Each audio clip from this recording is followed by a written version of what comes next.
Hello and welcome back to Vietnam, where I am. Hello, Harry. Wow, Harry, that was just amazingly quick. I don't know how you got in there so fast. But hi, Harry. Thanks for being first person to arrive. Where's Lejean? Where did you go, Lejean? Is Lejean there? Maybe Lejean is not. Oh well. Here's our first arrival for today. Well, it's been a nice and relaxed day so far. I've been trying my special edition Sapporo beer that is only available in Vietnam, from what I can tell at least. Yay. Isn't that nice? And I've been recording many reaction videos. I recorded another 12, it was 12 yesterday, another 6 today, so I'm up to 18 in the last 2 days, and then I will be doing more tomorrow, so that's going to fuel me with things to post for the next couple of weeks. So yeah, things are going quite well. There appears to be no one in the room. Is anyone there? Just hear me? Oh, hello. Lejean isn't coming today, had other plans.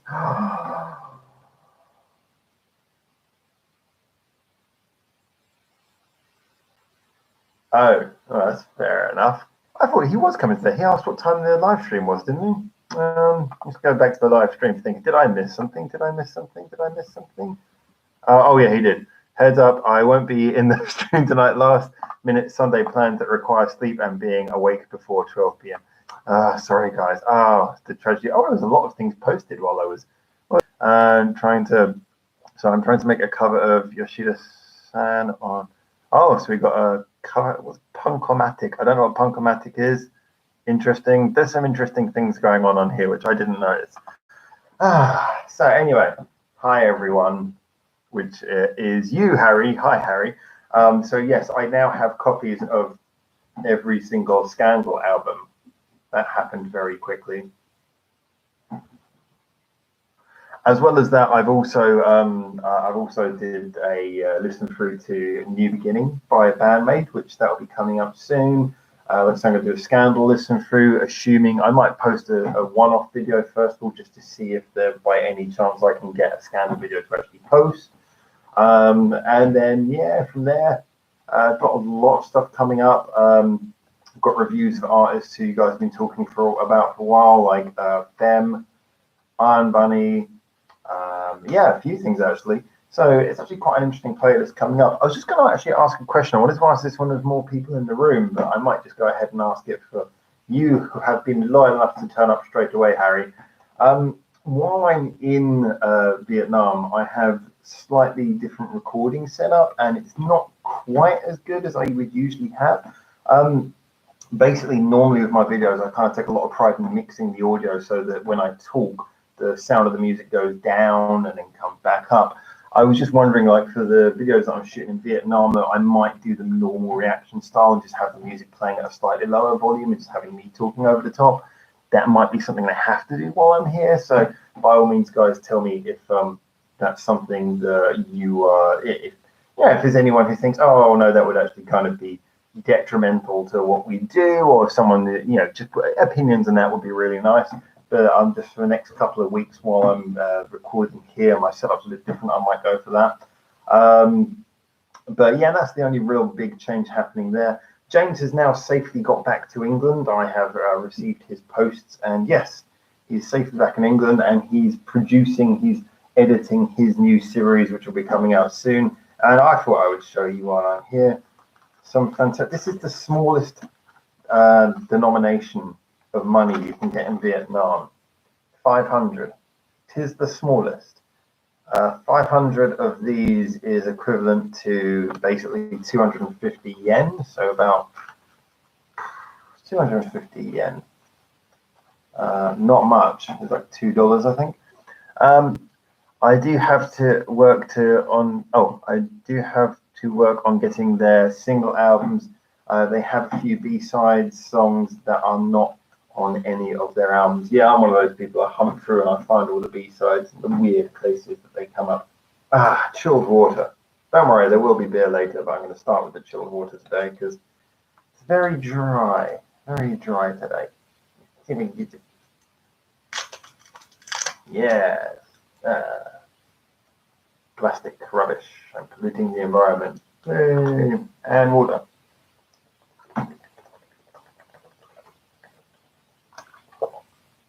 That's good. All right, so where was I going with this? Yeah, so basically, iOS Evaluate, all right, CMC, welcome back, sir, welcome back.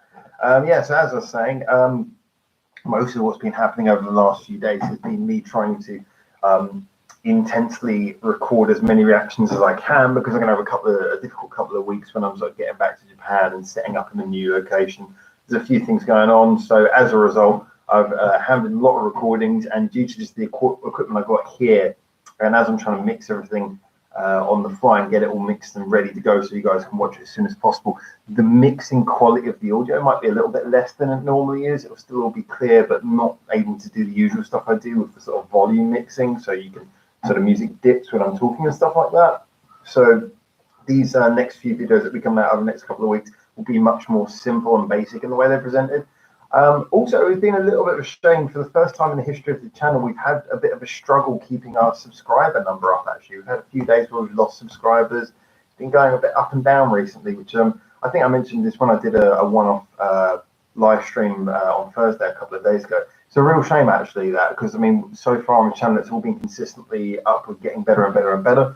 But, yeah, so as a result of focusing on a few more of the popular things, we've got some Baby Metal coming up. We've got some Sakura Gakuin coming up. We've got, like I say, more Bandmaids going to be coming up. Hopefully, we're getting back onto that Scandal for quite soon. You know, just things that are quite popular are going to be appearing on the channel. So hopefully a little bit more of that. I'm more than fine with the simpler mixing. Thanks for that, Harry. Yes, much appreciated. Like I say, just a sort of a matter of professional pride, I like to keep it. Well, I say professional, we don't make any money from this. I like to keep the quality as high as possible, but just like the next couple of weeks while I've got everything going on and I'm running on a fairly simple rig, it would just be easier to do it that way and mix the audio in a simpler way. Simple is good, make brain hurt less is good. Well, that means it'll make my brain hurt less, might make your brain hurt more is all I'm worrying about. So if you can handle that. And yeah, congratulations to Japan for winning the rugby last night. That was fantastic. If you were on the Discord, you would have seen me and CMC talking about that pretty much non-stop. But yeah, that was really good to see that as well. So yeah, nice feeling. I'm looking forward to Japan, but I am really enjoying my time here. It's been good having a walk around. It's really beautiful, but it's hot as hell. It's really hard to. I mean, I was saying this about Japan as well. Japan was like this during the summer, but just as I left Japan, it was starting to get a bit cooler. You know, it was dropping safely below the 30s, and I was starting to be able to breathe. I was like looking forward to that day when it eventually gets below 20 and I can be happy. But yeah, here it's straight up 30 all the time, 32, so pretty hot. I'll start sharing your videos on my social media accounts. Not that I have many followers myself. Well, Harry, anything like that's appreciated. I mean, seriously, guys, I really appreciate any sharing. At the moment, I've been focusing so much on trying to get a lot of those things that we've requested covered, and just trying to basically keep the channel going, you know, expanding platforms, trying to do so much to basically make sure that the channel's safe and stays alive. If there's more copyright strikes, as well as covering all of the requested songs, it means that we haven't really been focusing so much on, if you like, doing the popular stuff. You know, we haven't been focusing so much on reaching out to the more mainstream things. Hey, Harold, welcome back. Welcome, sir. So yeah, it's been one of those things where, as a result, just the channel, it's not stalled. I mean, it's still moving forwards, but we've just, like I said, had some days when we've gained subscribers, some days when we've lost subscribers, and like over the last week, whereas usually it's just all went up. Over the last week, we haven't really made any progress. So yeah, a lot of these reviews have been recorded in the last 2 days, being focused on, all right, let's concentrate on the stuff, you know, the popular stuff, and do some of those, you know, do a few more crowd pleasers. But there is still, like I say, there's still some stuff like the Femme review, a little bit more from Peggy's, and there's the Iron Bunny as well that's coming up. So there is still some of the request stuff on its way as well. But like I say, trying to be catering a bit more for that. And the review of New Beginning by Bandmaid, that is all now complete. Can't wait to put that up. That was a really interesting album, actually. I really enjoyed that. not kind of in a way, not what I expected. There was just some stuff on there which made it a really interesting listen. So I'm really looking forward to seeing what you guys think of my review of that, and also my review of Iron Bunny. That was a really interesting one. That left me with a lot of things to talk about as well. CMC, hi. Just a quick serious note. UFD Tech Channel from South Africa. His son has serious medical problems, so please help him if you can. Okay, I mean, I don't know these guys, but definitely, if you know them, then get on that. Always nice to help if there's someone who's in need. If you can do anything to help them and you know them, then jump on that. Definitely not one I know myself, but it's nice. There's a good, strong community around. Hey, Zim, welcome back, Zim. Let's have a look at some of the notes here. Yay, Peggy's. Yep, there'll be some Peggy's. I was wrong about glider video at last. No, man, you see, this is the problem. You are way too polarized on your views, CMC, because I enjoyed glider just because I didn't think it was the best thing ever. Chill. So let's see what we've got here. Harry, are these staying consistent? It can be various reasons. Subscriber count is down while views remain close to the same. No, the views are down a little bit as well, actually. I accept why, though. I understand why. I mean, the views are usually at their highest when we're putting out. I mean, most of the time, the idea was that we would have one suggestion alongside one recommended video. So, well, I say recommended, I mean like a high viewer one. So something like every day there would be like a Wagaki band or a Fume or a Bandmade or a Baby Metal or a Sakura Gakuin, and then something else alongside it. Of recent, that's been less the case. Of recent, I've just been kind of going through more suggestions and things. Also a degree of inconsistency in how often we were posting. Another thing, like I say, we're still kind of feeling the after effects of when James was here. Because when James was here, well, I say here in Japan, a lot of what I wanted to do was focus on bands that would be interesting for us to cover together. And that obviously took us quite a fair way away from the stuff that is popular. So we're still kind of feeling the after effects of that. I mean, usually the if you like, the channel level what I'm comfortable with is about 3,000 views a day. At the moment, we're struggling to get above 2,000. So we're really, really low on that. And like I say, the subscriber count isn't moving forward. But that is something that we can turn around with a little bit more focus on content. So just wanted to let you guys know that I will be kind of resuming a little bit more normal to what we were doing previously. And, you know, expanding on a few of those things. I'm really looking forward to, obviously, we're going to have Metal Galaxy coming out in October, followed by the new Bandmade album in December. Obviously, by that point, hopefully either before or after the Bandmade album, probably after the new Bandmade album comes out, I'll be able to drop a top 20 Bandmade songs. So there's a lot of things to look forward coming up on there. So yeah, it's just kind of a case of, I know why it hasn't been as high, but also with everything going on around me, nothing bad at the moment. It's not like when I was in Korea, but with everything being so turbulent and, you know, sort of me switching places, and when I get back to Japan, I've got to sort out a new place. It's kind of hard to focus on doing the things I need to do to move the channel forwards. And as I said as well, actually, this whole thing about since the copyright strike, also having to focus a lot on expanding to other platforms and making sure that we had other things going on. You know, spending a lot of time on that has kind of reduced the time I could spend on really focusing on the programming.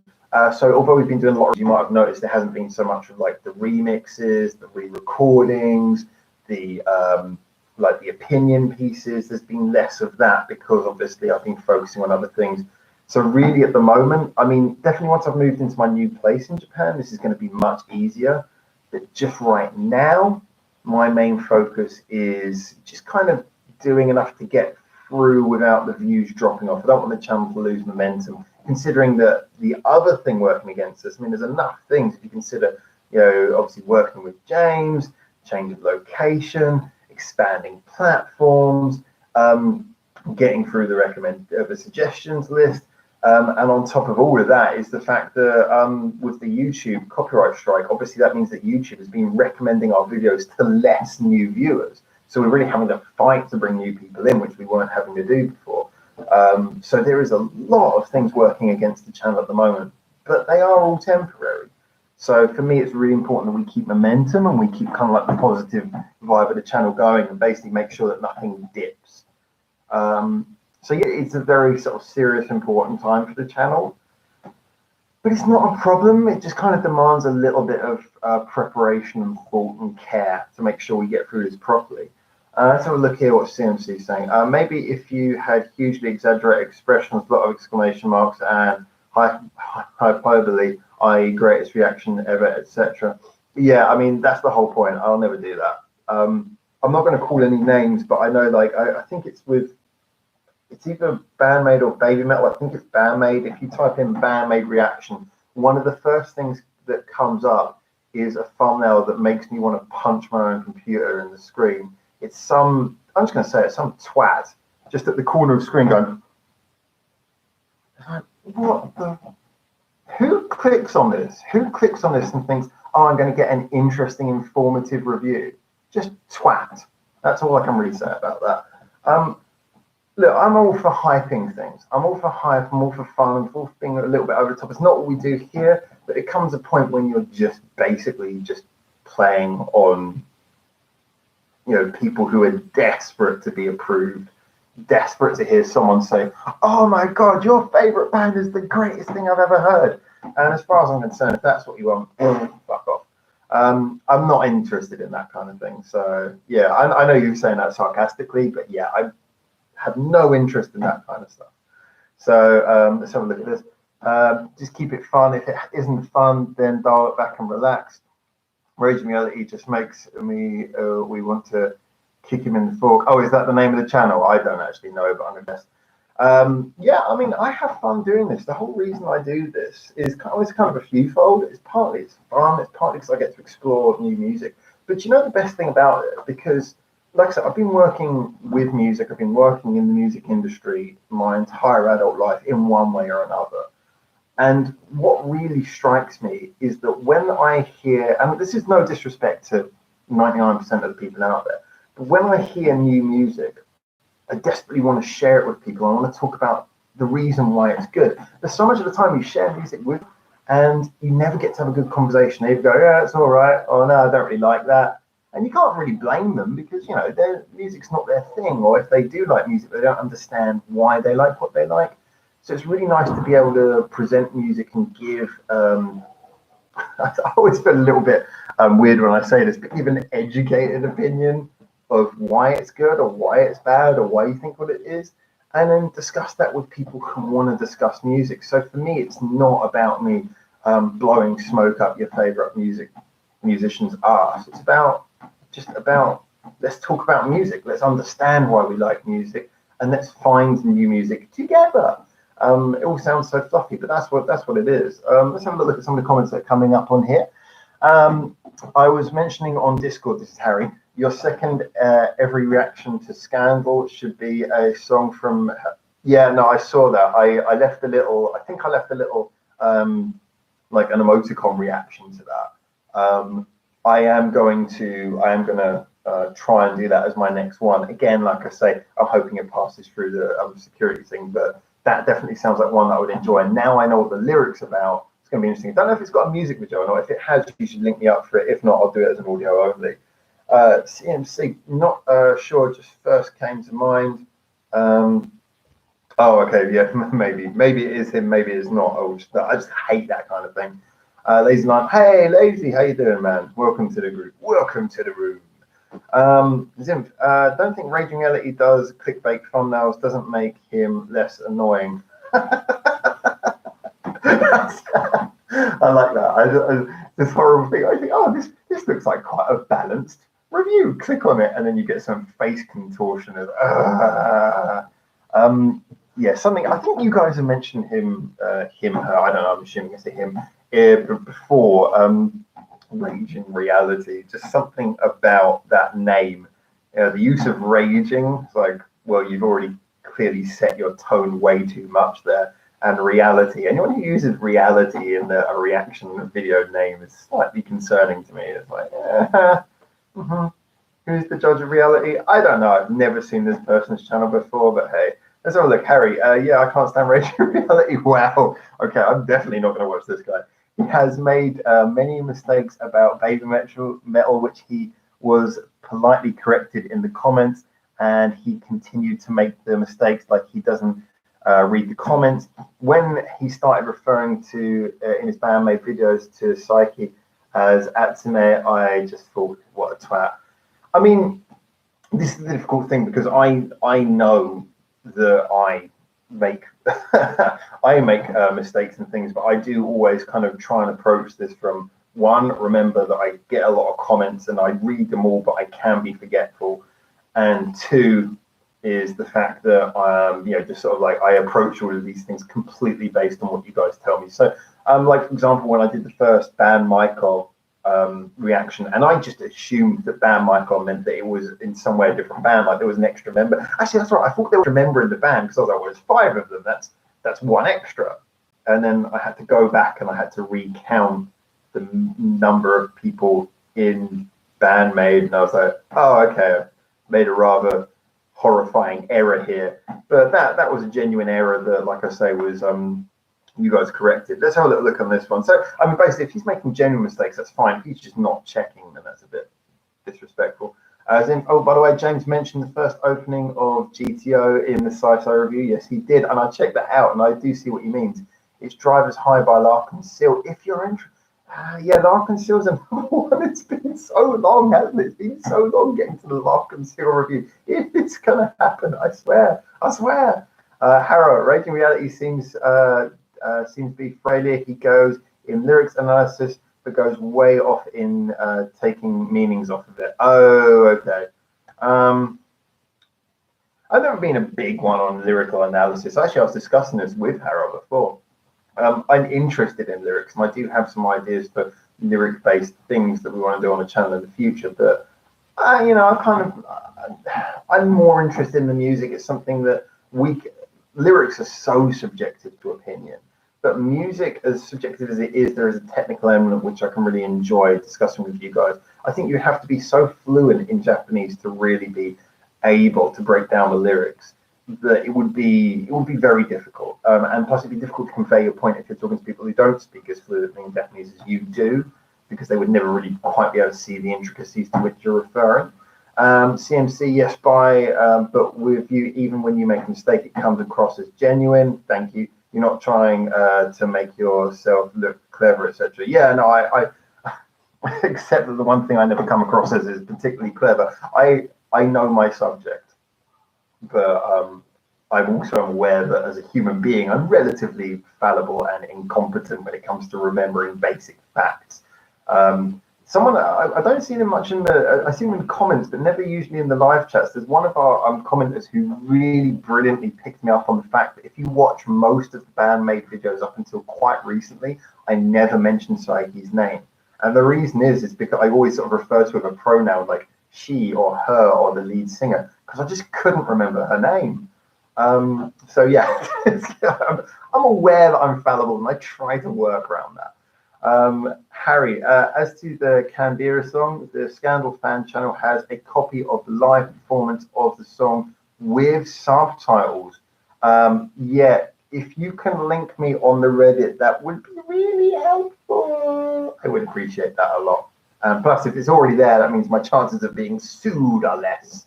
Lazy Lion, don't trust anybody with reality in his handle. Yeah, I kind of agree. It's like when someone's talking about reality, there's almost something pretentious immediately about assuming that you have a monopoly on preaching reality. Also, don't trust anyone with lazy in his handle. Well, so lions are okay, but lazy people are not. Fair enough. CMC, I mean, Miku's a pigeon and a Japanese pigeon, so double the difficulty in interpreting Poe. Also, you very rarely talk about the vocals in Bandmade. Yeah, this is another thing that I was discussing with this fella. The reason I don't talk about the vocals in Bandmade is it's kind of, there's almost no point. They're just very consistent. I mean, what you could say about Psyche's vocals in one song would therefore echo in all of them, and it would kind of just, it's redundant. They're always delivered without fail. They're always delivered in a very good singing voice. There's kind of nothing to say. It's almost kind of like Miku's guitar playing. The only reason I mention Miku's guitar playing at all is because I think it's so often overlooked. I know she has her hardcore fans who always be like, Miku, Miku, Miku. But I think by, if you like, more musos, I think they would often overlook her as just simply being the rhythm guitarist who doesn't do anything complicated. But I think it's very important what a core she gives to the band.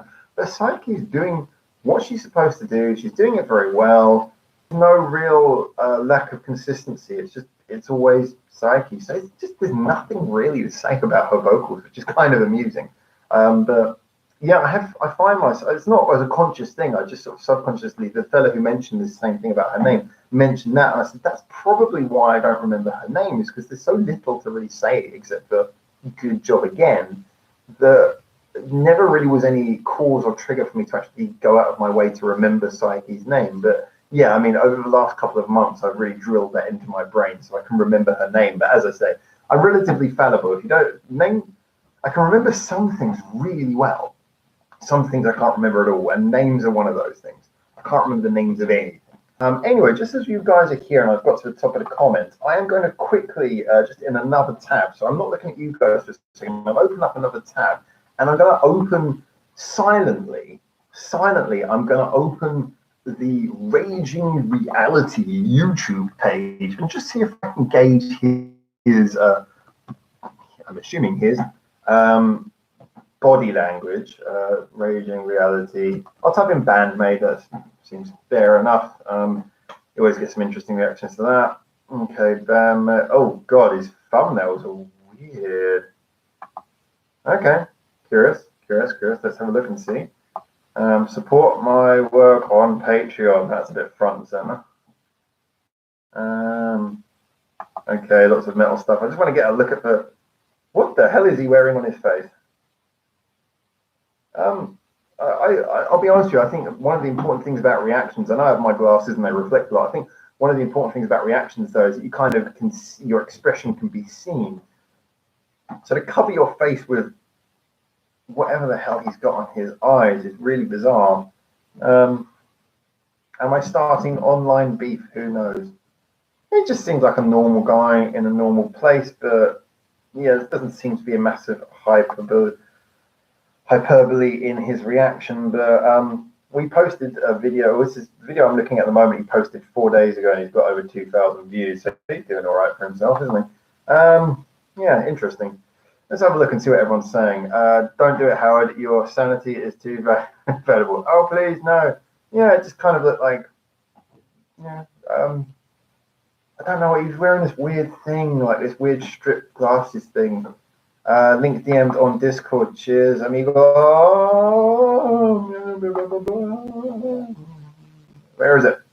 Come on, Discord. Wake up. There we go. Scandal. Oh, nice. Discord is very difficult to use. I like your thumbnail, by the way. Thumbnail looks cool. All right, thanks very much for that. So I just need, I got another like. Thank you for whoever liked. Oh, I've just got a long comment. I just need to quickly check another message. It's just come in from somewhere. Okay. I've just got a message that is kind of important to the trip I'm on. So guys, give me 1 second while I read this and I check it.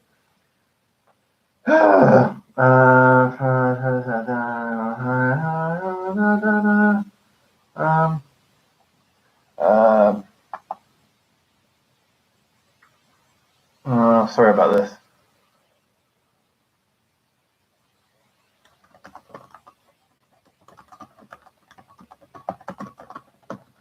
This is about where I'm going to be staying for the next week, so I've got to quickly reply and then I'll be back with you.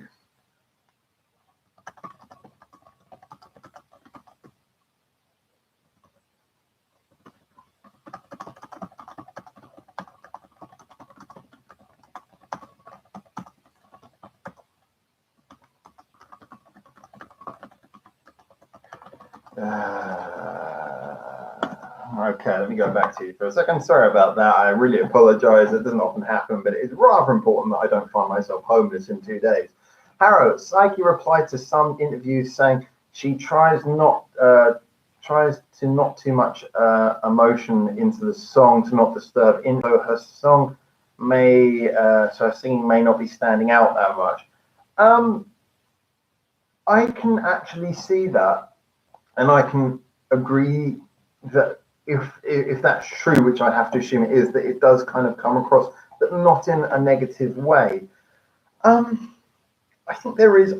She is a general. She is such a modest lead singer, despite her talent. I mean, the fact that I know that she was employed as, I believe, the last member, and sort of to take the role off of Miku. But the fact that in like band photographs, she kind of stands to the back. She never is too imposing in interviews. Like you say, her singing is competent, but never seems like she's trying to grasp the camera or the audience's attention. I can believe that, and I think that's quite nice because as a band they are so interesting that I think you want a band like this where the music is front and center, and that's not to say the singing is not a part of the music, but often we see the singer as the focus of a band. It is nice to have a band where the singer is actually the most modest member and the instrumentalists kind of have that energy. So I think it gives them a very good dynamic. But although I've never thought of it that way and as such an intentional thing, I guess it's kind of nice if that is what she's actually saying and doing. That does give a real positive vibe across.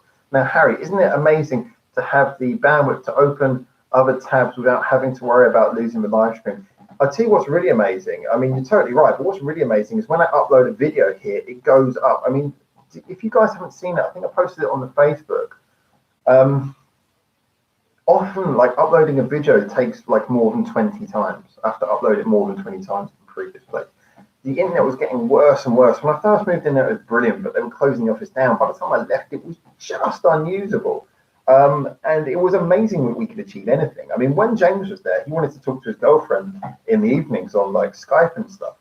And we realized that only one of us could use the internet at any time. It was like having a dial-up connection, like having an old modem. It was just impossible to use. So let's have a look. Harry, isn't it? Oh, that's what you just said. CMC, yes, Psyche has said she tries sometimes after talking to Miku about lyrics to sing with less or more emotion, depending on what the lyrics mean to her. Yeah, I forgot what that means. Sorry. I get that. So basically, Miku's kind of trying to give her guides on, okay, this one needs to be put forwards more, this one not so much. I do totally get that, but I do think overall it is quite true that, I mean, her voice is powerful enough that it never sounds like she just kind of doesn't belong. She obviously belongs. Her voice is very powerful. She carries the song brilliant, like I say, and so consistently that she's virtually beyond mention. But it is interesting that this is one of the bands more than almost any other where the rest of the band is so clearly in a form of spotlight. Just got a reply to my message about accommodation. So 1 second, I'm just going to quickly check that. Oh no, it wasn't a reply. It was a notification on Facebook saying that our page has 6 new views. How is that a notification, Facebook? I don't care. Put it in the stats. I'll read it later. Can you imagine that? I mean, YouTube sends me enough notifications anyway, but can you imagine if it told me like every half an hour, hey, you just had 20 views. I don't need to know that. I'll check. Lazy. I'm a Stevie Ray Vaughan fan, so vocals are not always all that important to me. Yeah, that's fair enough. One of my closest friends used to be a colleague, we just became friends in Japan. She kind of actually says like she doesn't like any music with singing. She's like I don't care about lyrics. I don't care about singing.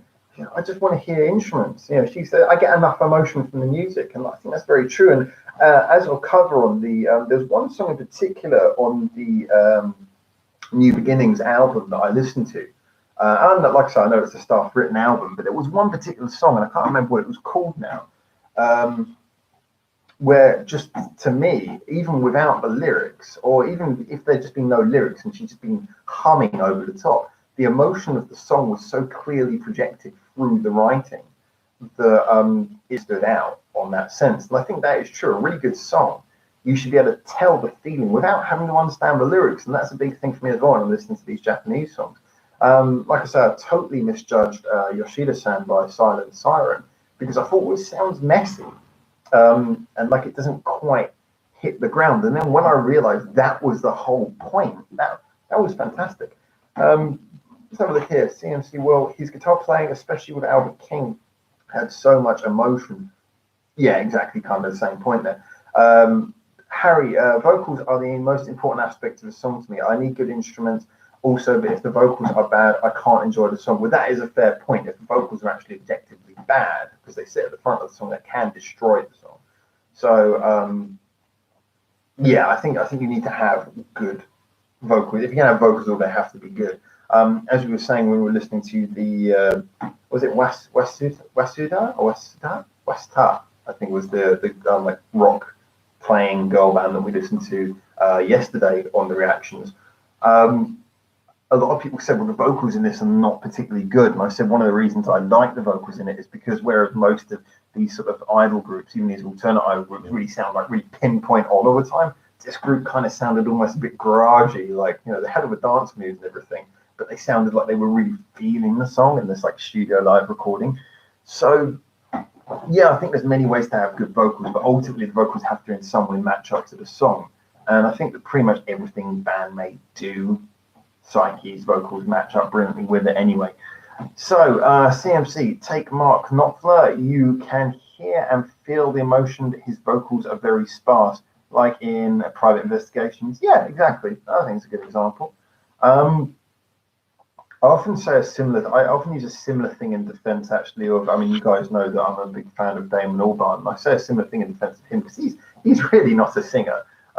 His singing is kind of, you know, it's karaoke level at best, but he knows how to sing stuff that carries across the emotion that he wants to deliver. He almost sounds like he's talking to you most of the time, and in some songs he pretty much just is.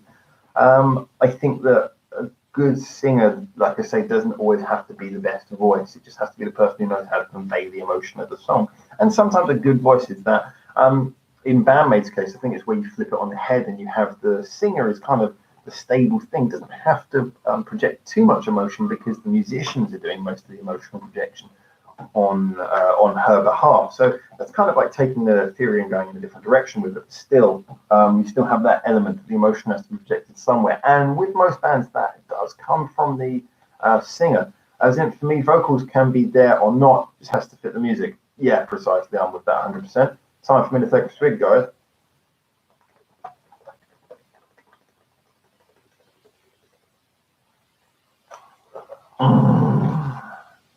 That was good. All right, actually, Ziv, I think, I just want to check. I think it was you who posted something earlier that I want to ask you about. So stick around a second while I have a little look back through the archives. It was you. Punkomatic, this thing that you've been using.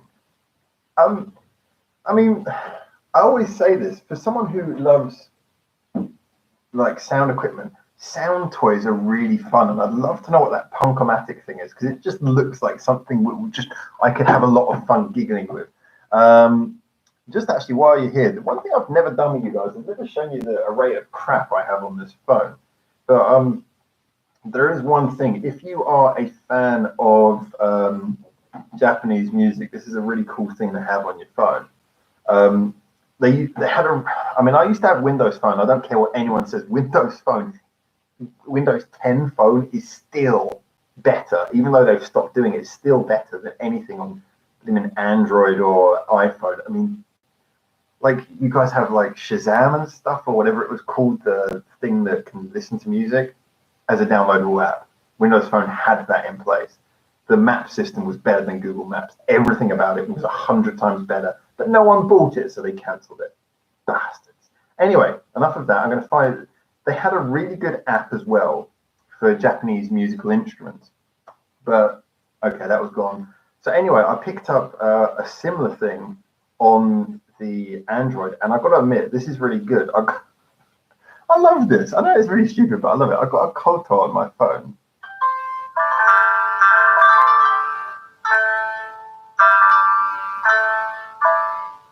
With adverts, you know, Android, everything has adverts. But this is brilliant. The sound's gorgeous on it. So it sounds as good as the Windows one, but actually one of the best things about this is actually one thing which is better on this one than the Windows Phone one, is that the tuning, you've got loads of different tuning variants. So if you just love the sound of like Japanese traditional music like I do, and you just want to have this just to play around with, even if you don't know how to play, just sitting there and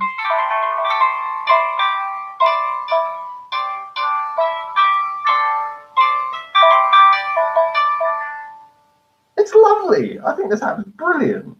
So yeah, I love that. I mean, I've got apps for everything. I've got a really good Okinawa shamisen one. This one just looks like nothing though.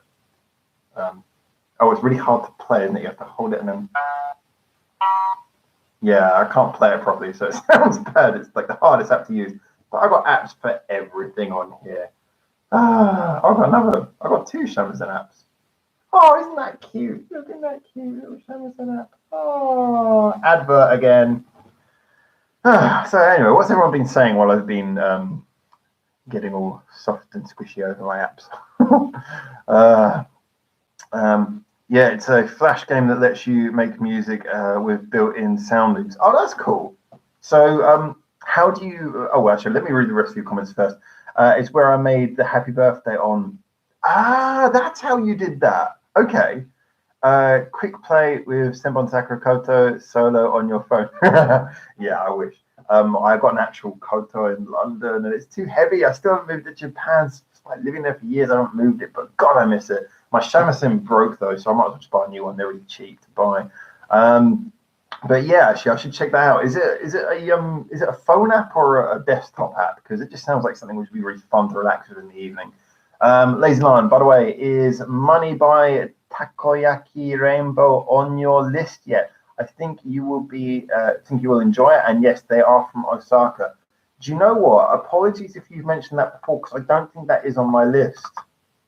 I don't think that is. I'm going to copy it now. And apologies if you have mentioned that before. For some reason, I haven't put that down. I'm pretty sure that isn't on the list. So let me just open up the list real quick. No. Bam. Money by Takoyaki Rainbow. And plus, what a name, Takoyaki Rainbow. Awesome. If you don't know what takoyaki is, tako is the Japanese word for octopus, yaki basically for frying. So fried octopus, takoyaki is amazing. If you're squeamish about seafood, you should have octopus anyway. It's like the chicken of the sea. Just tastes amazing.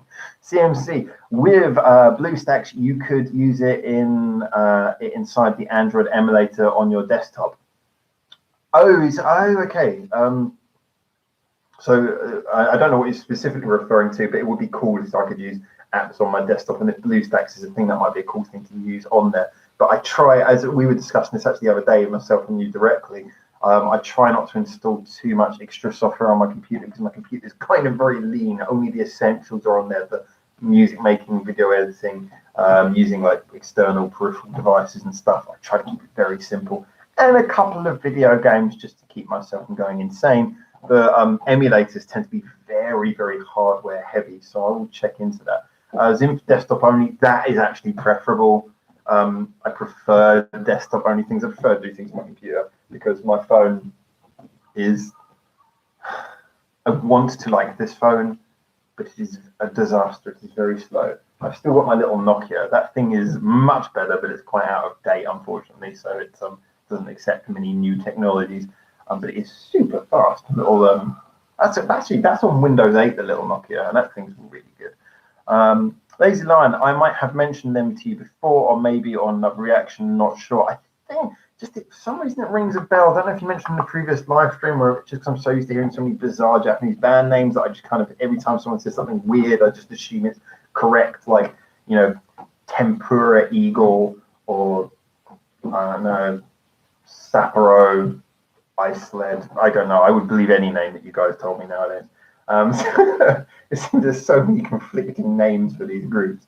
Well, not conflicting, but just kind of like, let's pick up a couple of bizarre words, put them together, and that's the name of our band. Good way of doing it. Let's be honest. So yeah, I'm kind of I'm just enjoying working on the system I've got at the moment. But it's nice to have little musical things to play around with occasionally. So I'm gonna give that little Punk-O-Matic a try and just see what I can get out of it. This is something for a little bit of a laugh. But I've got quite a few little sound toys and things, and you've seen the junk music covers we've done before. You know how that works. I like to take weird sounds and make things with it. Club Zetai, by the way, Club Zetai, that reaction has come as well. So CMC like Club Zetai, or is it Zetai Club? I can't remember. Seems to use both, which is confusing. So that's another band who the reaction for them is coming up quite soon as well. Lazy Lion, Tempura Eagle, never heard of them. They any good. Problem is that the emoji you're using doesn't work on this system, so it just comes up as a square. So I don't know if that's a smile, a laugh, question mark, panga. I don't know what that is, so I don't know if you're saying that sarcastically or not. I'm assuming you are. Lenny, good morning, Vietnam. Thank you, Lenny, for being the first person who's actually made that joke. It is evening in Vietnam, unfortunately, but that joke is, I accept that joke. That joke is allowed. Zim, want me to drop a link on the Discord? Actually, yeah, if you could, that'd be awesome, man. Thank you, I'd appreciate that.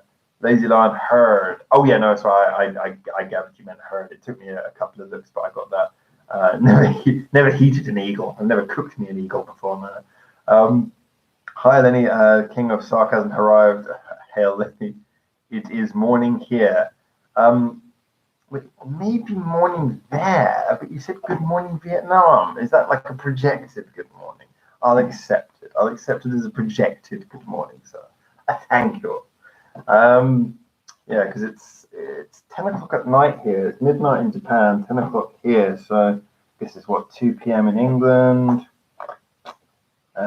West Coast America. What that would make it 9 a.m. And wow, if you're on the that's the East Coast America. So in West Coast America, it's like 6 a.m. right now, isn't it? Is it? Yeah, I guess it must be something like that. Oh, I'm so confused. Lovely. Lovely to have you all along for the ride. That's the first thing I want to say. Now, let me just quickly check to see if I've got any emails back in regards to my accommodation. I'm having an important conversation about my accommodation at the same time that I'm talking to you guys.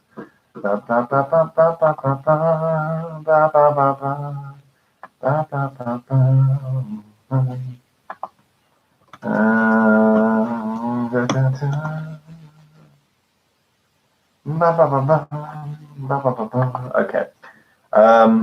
11 a.m. East Coast. Oh, I was a little bit out there. Yeah, struggle a little bit sometimes when it's 8 a.m. Oh, I was 2 hours out. Okay, yeah, I got that 2 hours out of time. Oh yeah, because I'm minus 8 hours from where I am at the moment, but it's 8 hours from Japan, or is it 9 hours? Because of, oh my god, all of that stuff with daylight savings. I'm so happy not to have daylight savings anymore. Thank you, Asia. 11 a.m. East USA, 8 a.m. Pacific, 11 a.m. Eastern. Yeah, okay. I stand wholly corrected. I stand wholly corrected. And now, if you guys would like to congratulate me, give me some more likes. Only 2 people have liked. I'm more entertaining than that, I'm sure. Anyway, let me get a beer so you guys have got time to like.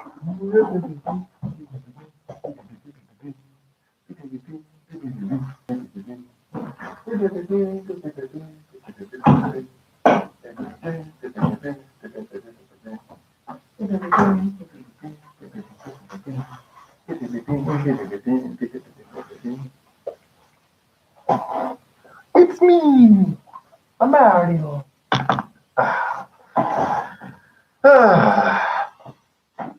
I have a new PFP subunit idea. It's called Perfume. I don't know how CMC is going to feel if he doesn't particularly like Perfume, but of course PFP are the greatest group in the world.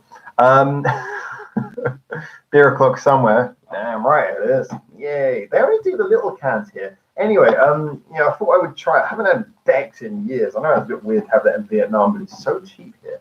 So I thought I'd try me a bit of Beck's. A long time since I had Beck's. I remember it's a relatively smooth beer. It's an enjoyable beer. It goes down easily. So I'm going to see if Beck's is as nice as I remember. They should get rid of some time zones. It's a sarcastic emoji. No, they should. I should just get rid of daylight savings. Yeah. Hey. It's beer o'clock.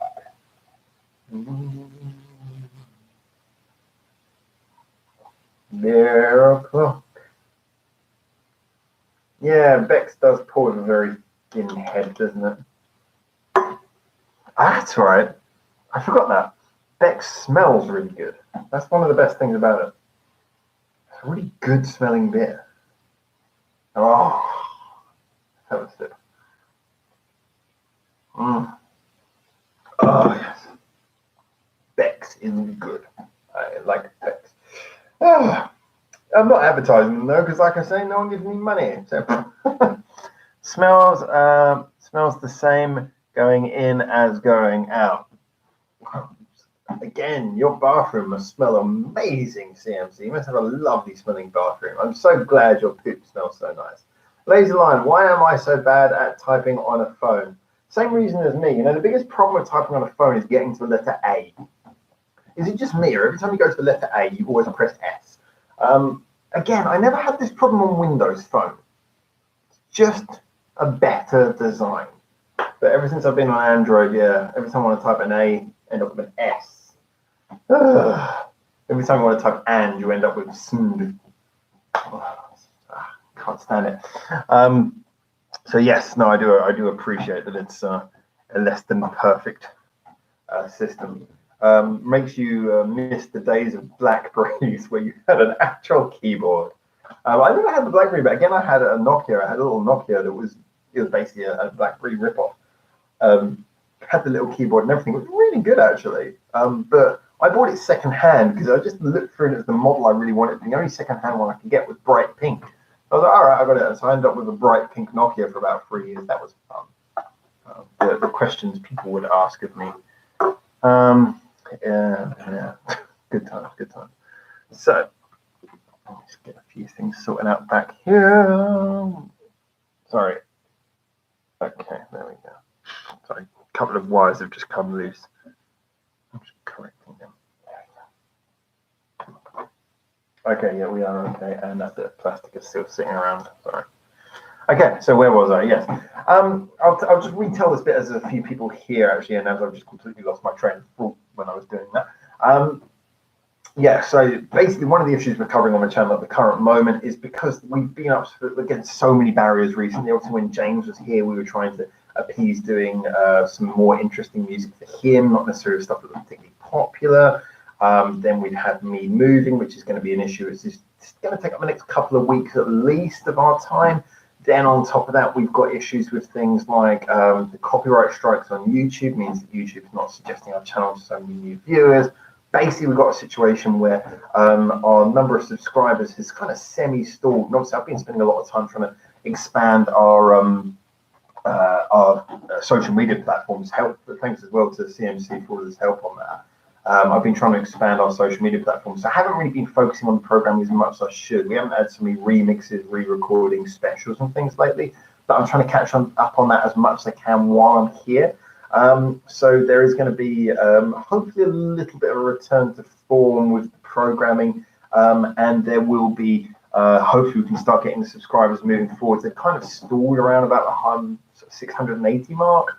But we want to push for that 1,000 because that 1,000 is when we're going to have loads of new channel features and we can really start moving forwards with things. So there's going to be a lot more pushing forwards, hopefully with the programming soon. But like I say, just bear with us for the next few weeks. And also while I'm here in Vietnam, the quality of the audio recording is going to be a little bit less because I don't have the time and equipment to do what I would normally do in Japan. So guys, just bear with me.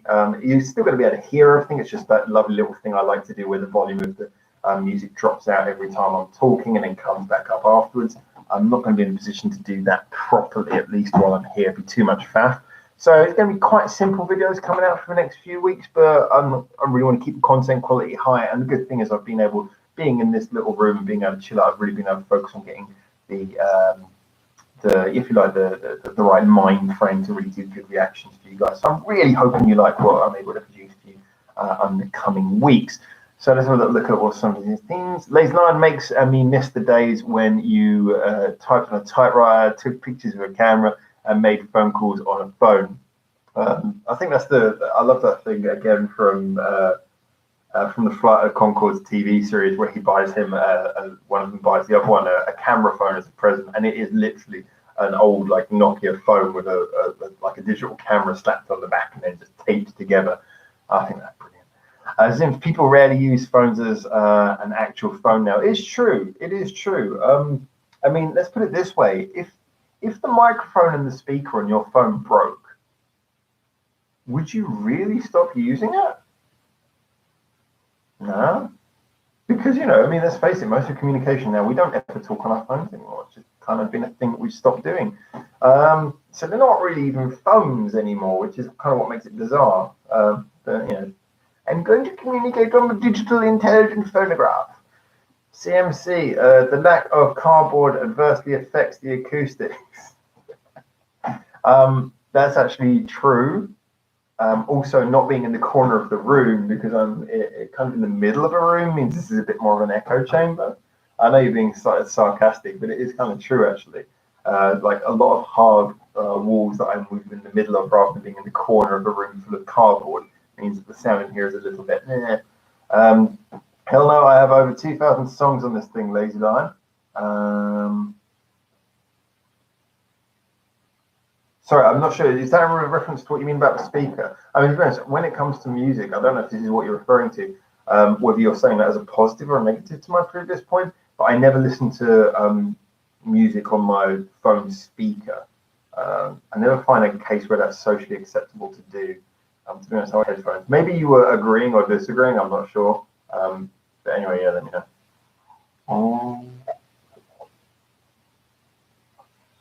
I've only got 2 likes. Come on, guys. Oh, I feel so broken-hearted. You're making me into one of those horrible YouTubers who has to plead for likes. I've got 3 likes. Oh, YouTube's just being a lying bastard then. Wouldn't get rid of this phone. Oh, okay, so you are agreeing. That's cool. 4 likes. Oh, okay. Now, when you said 4, I got 3. I bought coffee in a can. Actually, I had another coffee in a can today. I can't help it.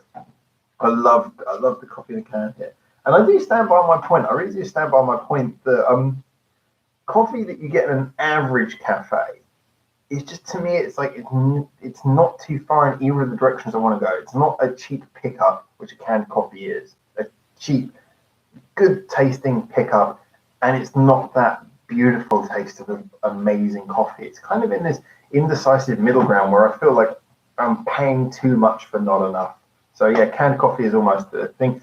5. Wow, we are up to 5. Thank you so much, you guys. You have responded beautifully to my lazy YouTuber whining. I apologize so much for being one of those people, but at least I did not contort my face and tell you a bunch of lies to make you feel better.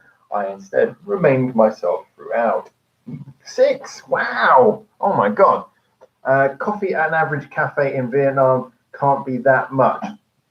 It's not that much, but I, as a comparison, am broke. I don't have that much money. I am basically, I mean, I get my paychecks as I go from the work I do. It's really, really sort of contract based.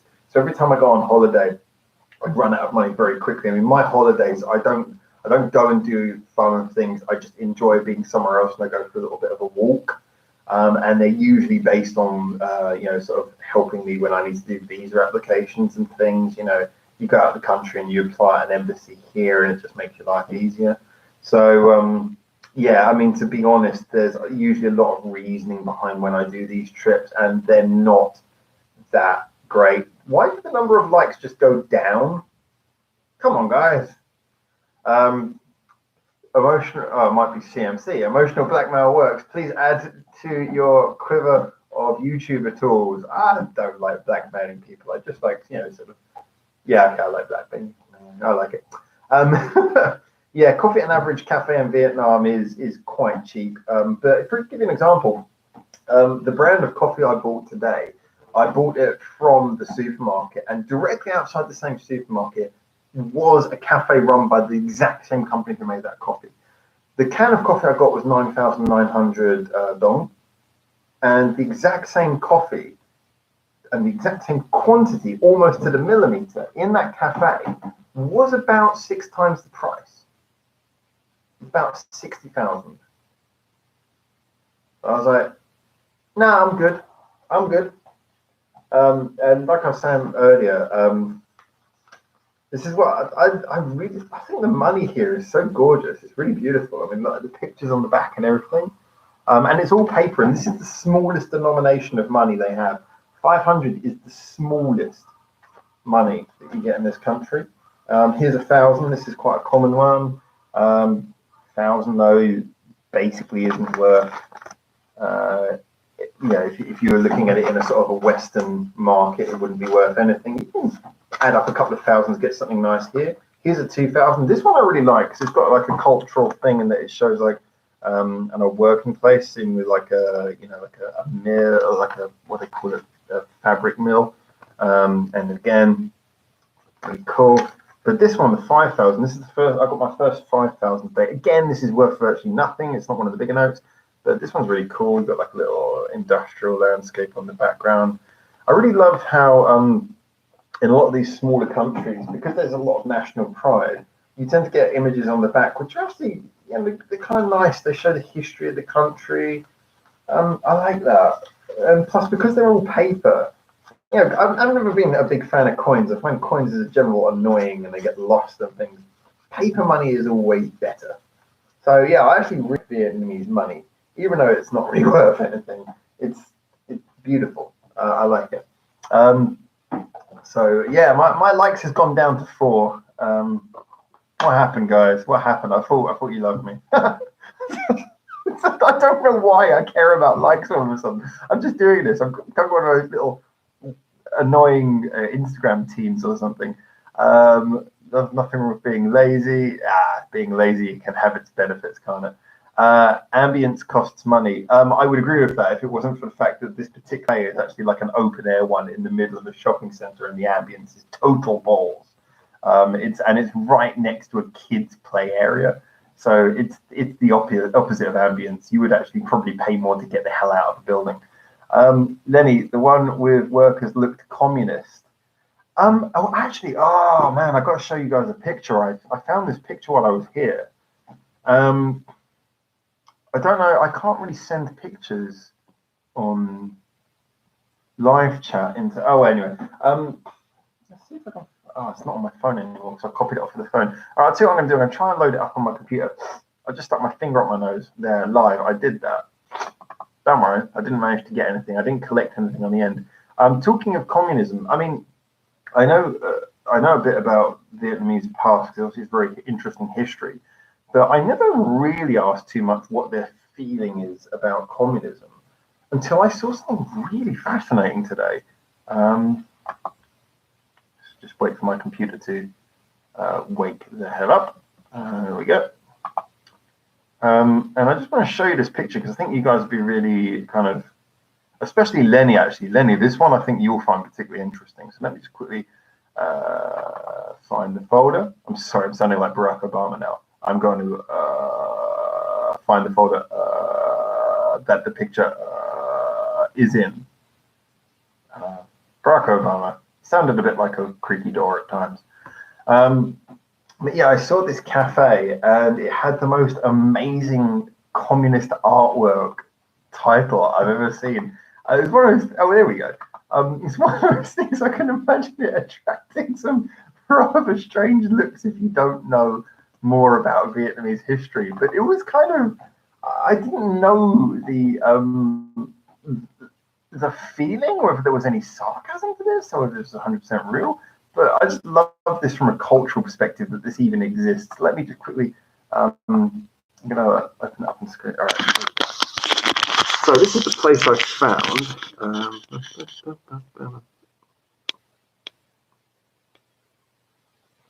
And you've got to dig that. That's quite a bold statement to put on your cafe. I mean,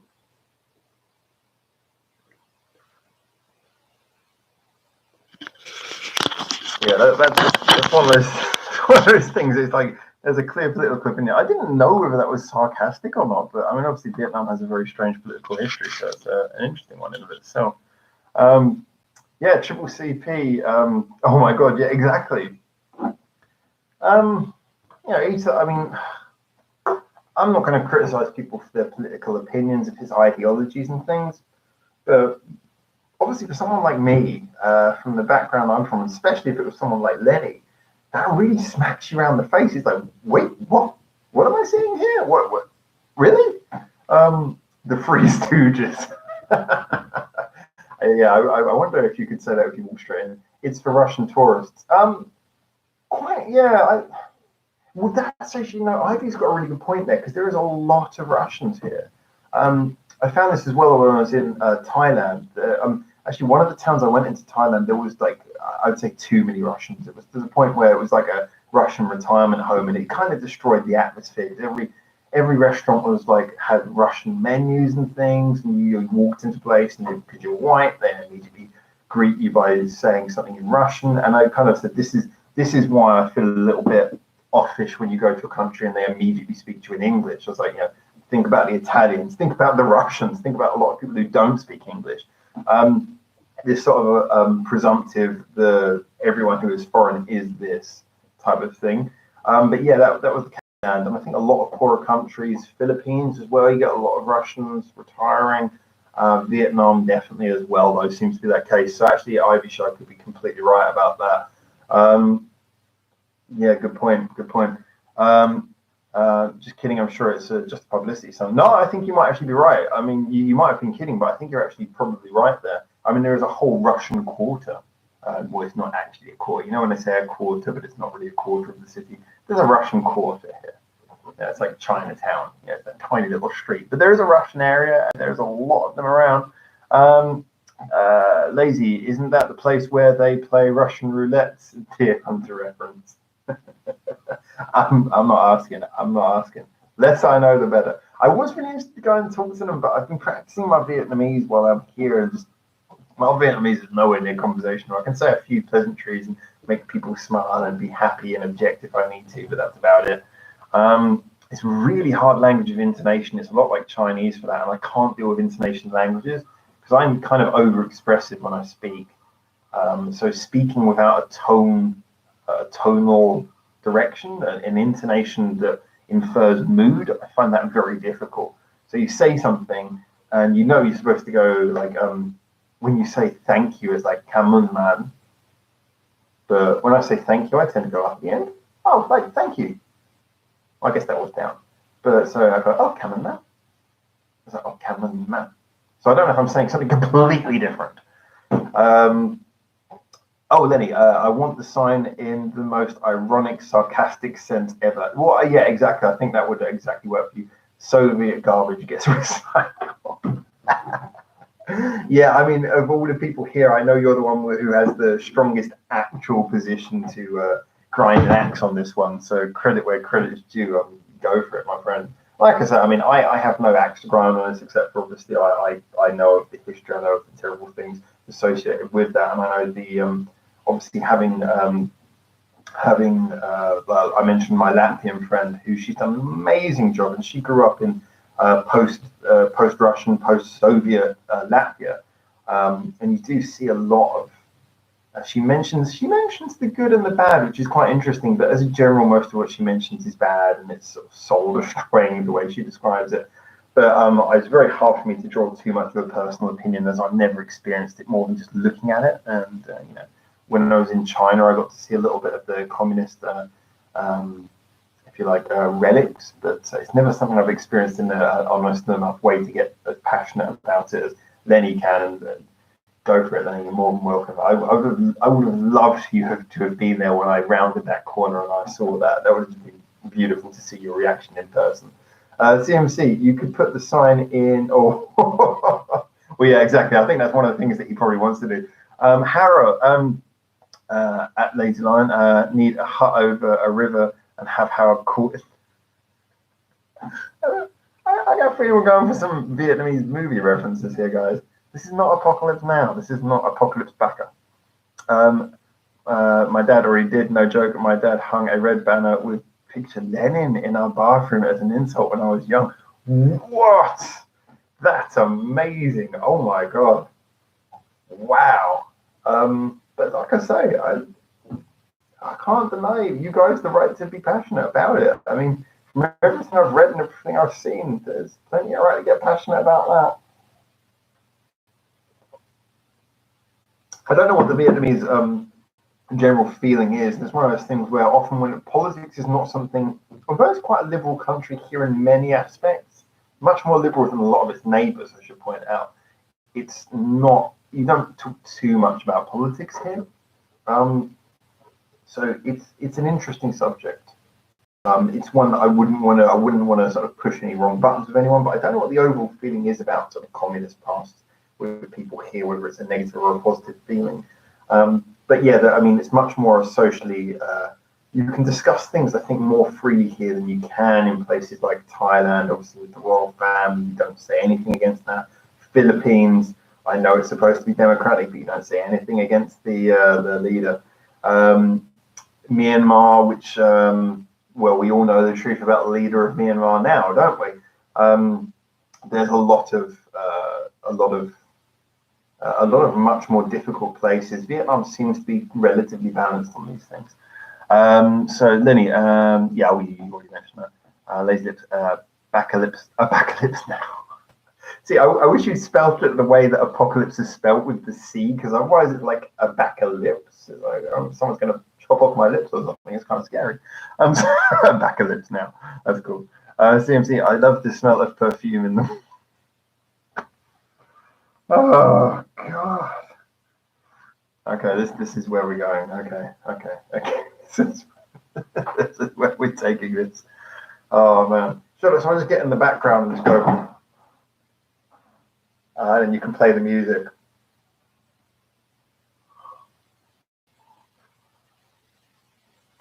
Willem Dafoe. Credit to Willem Dafoe, he was awesome on that. Hayward, we vote for our leaders. It's just that our leaders are buying votes, sometimes cheating on the polls too. Yeah, it is, like I say, it's democratic, but it is a difficult country in which to. It's a difficult country in which to talk out against the leader, because his followers are very passionate, and it's difficult because he's the first person who's made any real effort to clean up the country, and yet he comes with so much baggage as well. So it becomes very difficult, I find, to discuss politics in the Philippines.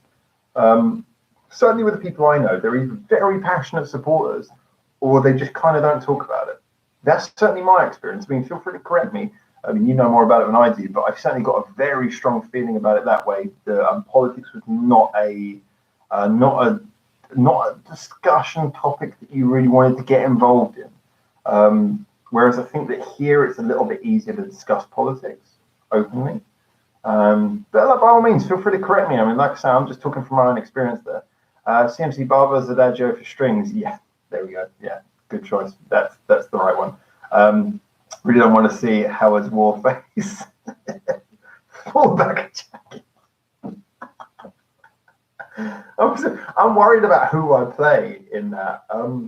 I know who James plays already, and I'm just kind of worried about the bit where he goes crazy and shoots someone. But it's I don't know who I get to play. I guess I would. I guess I'd probably end up being the drill sergeant, just because of the fact that I argue about bloody everything.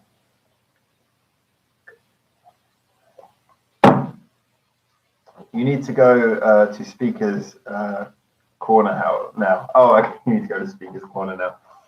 Yeah, I mean, we might as well discuss this. I mean, we're all mature human beings here, but I do find that politics, as a general, is difficult to discuss anywhere in the world right now for various different reasons. In different parts of the world, it's very difficult to discuss. Like in the UK, you cannot. I will challenge anyone. You cannot discuss politics in the UK. Cannot do it, because the people who supposedly want to talk about politics are so polarized. You know, even the liberals, the liberal people won't hear anything against total liberal views. The conservatives, obviously, we're not too surprised that they're closed-minded, but there is no discussion. So even in the supposedly free and advanced West, politics is totally impossible to discuss. I think politics is at an all-time low worldwide at the moment. You cannot have a reasonable and sensible discussion. But I think that's the way of thing, music included. You can't have a sensible discussion about music anymore, which is one of the reasons I feel so impassioned to have this channel. Is because I want a place where we can discuss things, where we can accept that people have different views. Some people might be informed, and we should all get informed on everything, whether it be our love for music or politics. But I think there should be informed discussion about every topic that is discussed. The worst thing for me is when you have a discussion with someone, and then you feel like you're not really discussing, but you're kind of having to educate them because they just don't know what the hell they're talking about. I always hate that. I kind of get the feeling that if, when someone realizes they're out of their depth, they should just stop and back up. But they don't. People just get belligerent. So it's a difficult discussion. Discussing politics and religion is one of the quickest ways to start a fight. Yes, and it shouldn't be. Politics and religion should be things that we should discuss. And the reason why people don't discuss politics, religion, and football teams is because of the fact that they are so blindedly passionate about something. And when passion overtake reason, that is when you shouldn't have an opinion. You shouldn't be allowed to have an opinion. And that sounds like a terrible thing to say, but anyone who can allow their faith in a particular ideal to overcome their reason for discussion, they should have their opinion removed. We don't want to hear from you anymore because you're not reasoning properly anymore. That's my opinion. I mean, you could take my favorite band in the world, and if they put out a shit song, I will admit it. Because, same thing. If you're so passionate you cannot see the fault in what you love, then you don't really love it. You don't really believe in it. That's my opinion. And this is where any conversation I have with religious people usually falls apart, because they just go, oh, you don't understand. Have faith. The Lord works in mysterious ways. Don't understand what you're talking about. Lenny, Perfume announced a contest. I saw this, for fans to submit ideas for a new video for the new song Challenger, and they will make the video based on fan suggested ideas. I think that's really cool, great ideas. I'm really excited to see what they pick though. But with a challenge like that, I mean, I would imagine that really what they should do is they should make the top 3. They should make all of the top 3, because that the best ones are going to be so good, and it's going to be so difficult to subjectively and objectively come to a conclusion. I hope they do more than one, but they probably won't. So let's have a look at it. Yeah, stay out of politics. Yeah, well, I prefer not to. I think the more a subject is off bounds, the more I want to get involved in it, because I do think that there is although I agree for peace you should stay out of it, I think there is a culture of deliberate ignorance. Don't talk about this, don't talk about that. It's like, no, that's exactly what I want to talk about. I want to talk about whatever makes people feel uncomfortable, because talking should be talking. We should all be able to communicate freely about every subject and give opinions and be willing to accept when we don't know what we're talking about. CMC, so beige vanilla box then to suit the music. I've clearly got out of touch with what we're saying about here. Sorry, you said something before. Speakers Corner, Tannoy are best. No mission rule. You're both wrong. Q Acoustics for the win. Yeah, I'm definitely out of touch with what you're saying. Tannoy are good. Definitely out of touch. Lenny's saying Tannoy as well. Lenny, I will use my old PBM 6.5. So out of touch with what's going on in this conversation. So I'm shy. Some music fans can be, or can't be predicted. It can be. I mean, okay. Yeah. Like I say, I don't believe anyone loves anything that they claim to be perfect. If you claim anything is perfect, you do not love it, or you are not looking close enough. There is nothing in this world that is perfect, and to love something, you need to be able to see its faults, and that's why I love discussing music, because I can say, look, this song is the best song I've ever heard, and then someone says, I think that's a pile of crap, and they tell me why, and that's interesting for me, because then I get to see why it is not going to work for other people the way it works for me, and that's what makes music, and that makes everything interesting.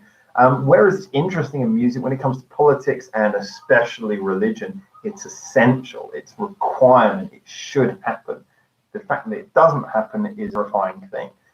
With music, it's just a very interesting discussion. But yeah, I feel like the people, when it comes to politics, people just will not have a discussion. They go, oh, I'm really free, I'm really open, but I am right, and you better agree with me. All right. So look here, ladies and gentlemen, when my brother was, CMC said something. Speakers Corner, these are makes of Speakers Corner, these are so there's a make of speaker called Speakers Corner, and the beige vanilla box suiting the music was in reference to the I should have known you were smacking at Perfume again. You can say many things about them, colourful at least, but I guess if you're saying their music is beige, that's a fair opinion. If you find it all samey, as you do.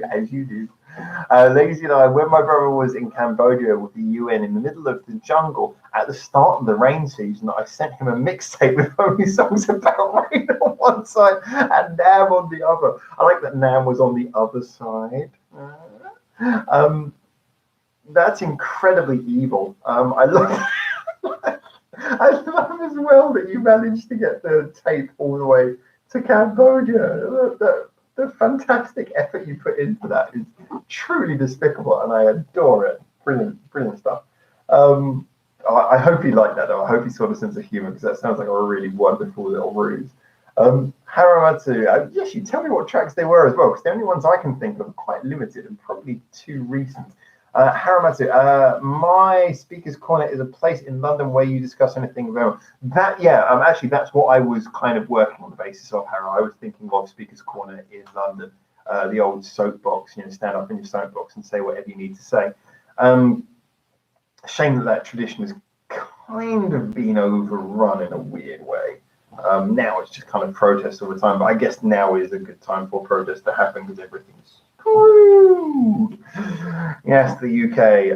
Poor old James. Oh my God, when he used to come to Japan, like one pound used to be worth 200 yen. Now it's like 124. He comes to Japan to do his business. Nearly said comes here. I'm really out of touch with where I am. He comes to Japan to do his business, and now it's just becoming like, it's a shame because it was really nice he'd come and visit me and he could make most of the money for his flight back, but now he can't anymore because it's so difficult to make a bloody profit because the pound has gone to crap. CMC Speaker's Corner, these are makes of speaker like Tannoy, Mission, and Q Acoustics. It was an attempt at a pun. I get that now. The fact, though, that it had to be explained killed the joke. I do apologize. Yeah, I mean, because when you said Tannoy, I imagined someone at Speaker's Corner, like Hara was saying, with a Tannoy, like a, well, I guess more of a megaphone, but Tannoy make megaphones as well. A Tannoy megaphone just sort of calling out for a run. So that is my bad. I bet perfume smells.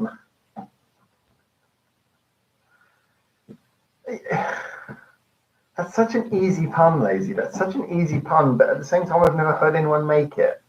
So I kind of have to give you credit for that. Lenny, if you put speakers in a corner, low frequencies are boosted. As a general, that does work. My understanding of acoustics would suggest that is the best way of doing it, but that can work other ways as well. If you want to get a lot of bass, I think you would just kind of stick in the corner, you get a bit of a benefit out of it. But I think the whole point of Speaker's Corner is it's not an internal corner. It's not like it's an outside corner. You're facing outwards, not inwards. So actually, you'd probably lose bass if you put speakers on Speaker's Corner. Some perfumes are bland, just like, oh God. CMC, your hatred knows no bounds. Or you could get a good woofer. Speaker's woofer. Woofer's Corner. Sounds like crafts. Good there. Let's see if my hotel situation is resolved yet. One second.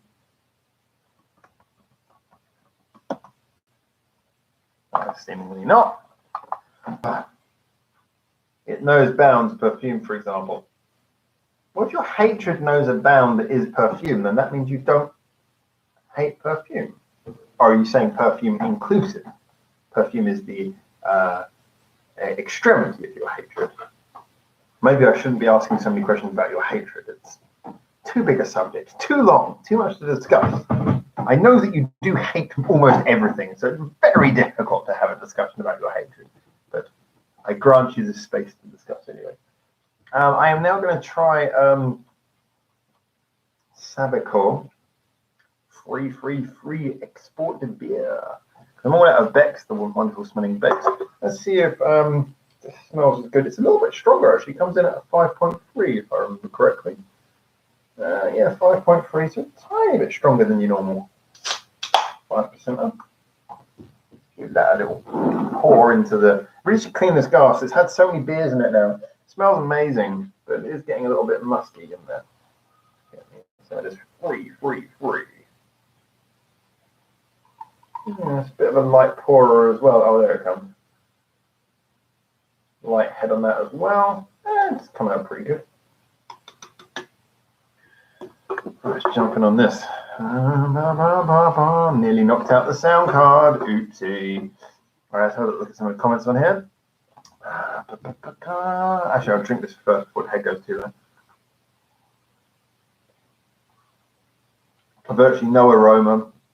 Taste is all right. Not cost almost exactly the same as the Beck's, but I'd say the Beck's is actually better. Don't know if the Beck's was on offer, but that's not a bad beer. The 333 is all right. CMC is taboo.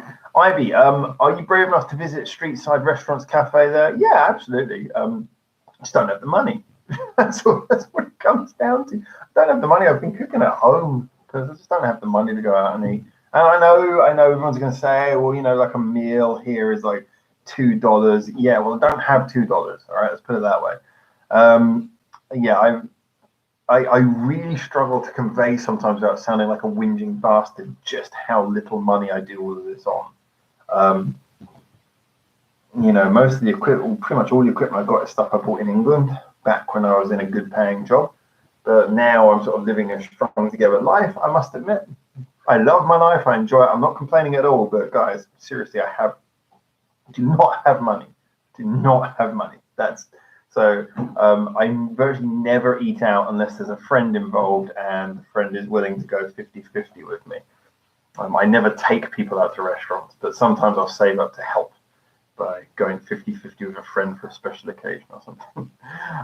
Lazy line, about music being perfect, how about Paganini? Isn't that a car? Like Pagani. CMC, the Italian car maker. Oh, okay, there we go. That's his best Gilly Gooden impression. Okay, don't know Paganini, don't know Gilly Gooden. Or Gilly. Good. Okay, time to explain, guys. Who's Paganini? I feel like I should know that name.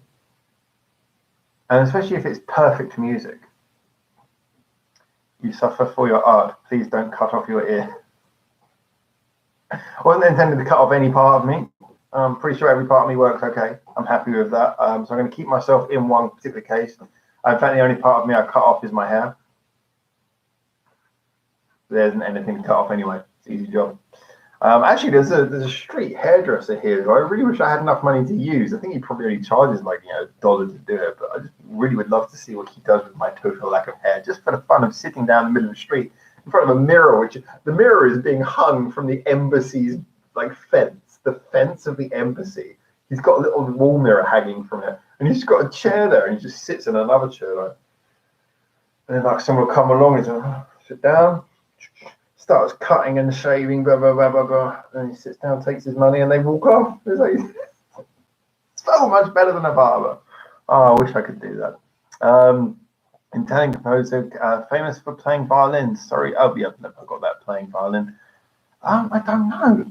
Why don't I know this name? This is one of those things where I suspect I'm probably going to hear it and go, oh, it's that.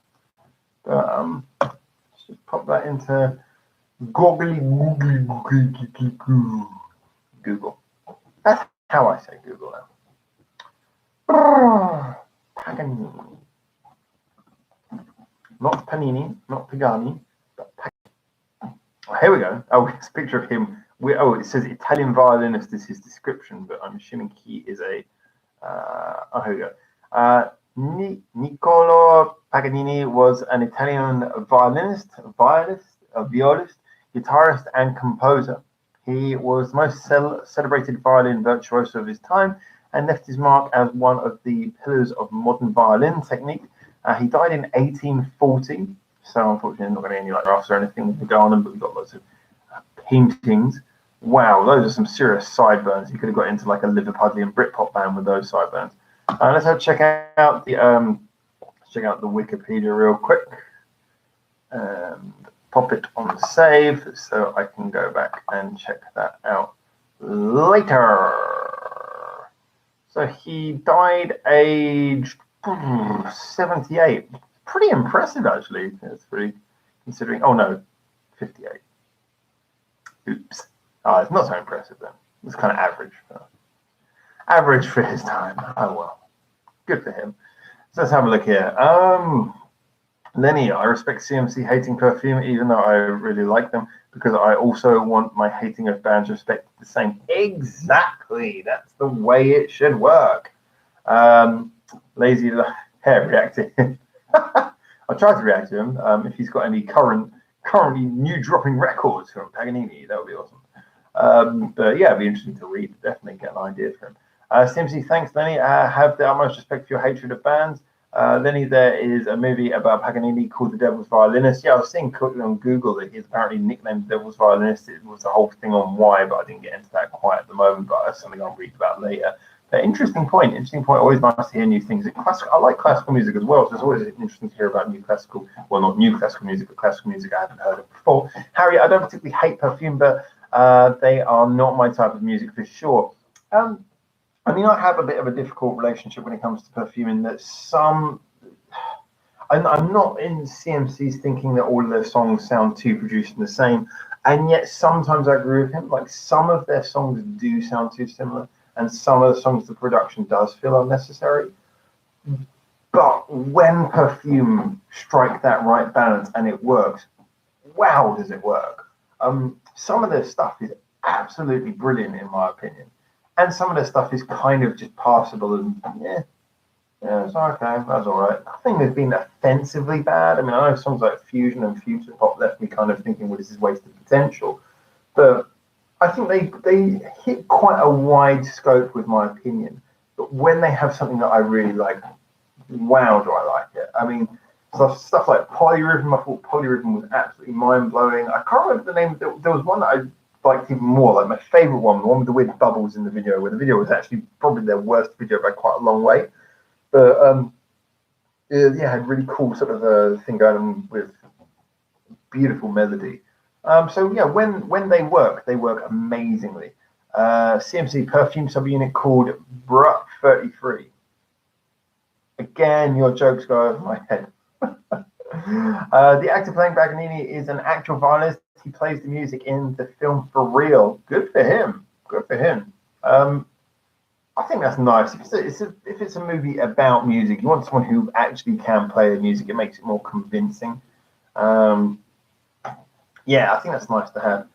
Interesting, by the way, do you know if you guys see, there's been a few music biographies, but obviously the most famous one of recent was Bohemian Rhapsody. Did anyone see that? What are your guys' opinions on Bohemian Rhapsody? I must admit, when I watched it, I was kind of, a few things disappointed me about that. I mean, it was a good movie. Don't get me wrong, the movie was good, but partly was the fact that they kind of they faked too much of it. Too much of it wasn't true, which, you know, you shouldn't complain about too much, but as a biography, it felt a bit too much like hero worship, and I didn't like the fact they ended it with the Live Aid thing. I think they should have played that through, because the actual ending of the band's story was much more interesting. You know, sort of way it ended with them recording an album while he was ill, and then Brian May having to finish it off years after he died and stuff like that. But it kind of felt like the film was tailored a bit too much for hero worship, in my opinion. Simply Brut 33 cheap deodorant. Oh, I get it. I get the joke now, but I don't know the deodorant, so you had to explain the joke, which kills the joke. I'm sorry, CMC. Sorry, that was mean. I take it back. I apologize. I need more bit. Lenny, I am chronically congested. I can't smell anything.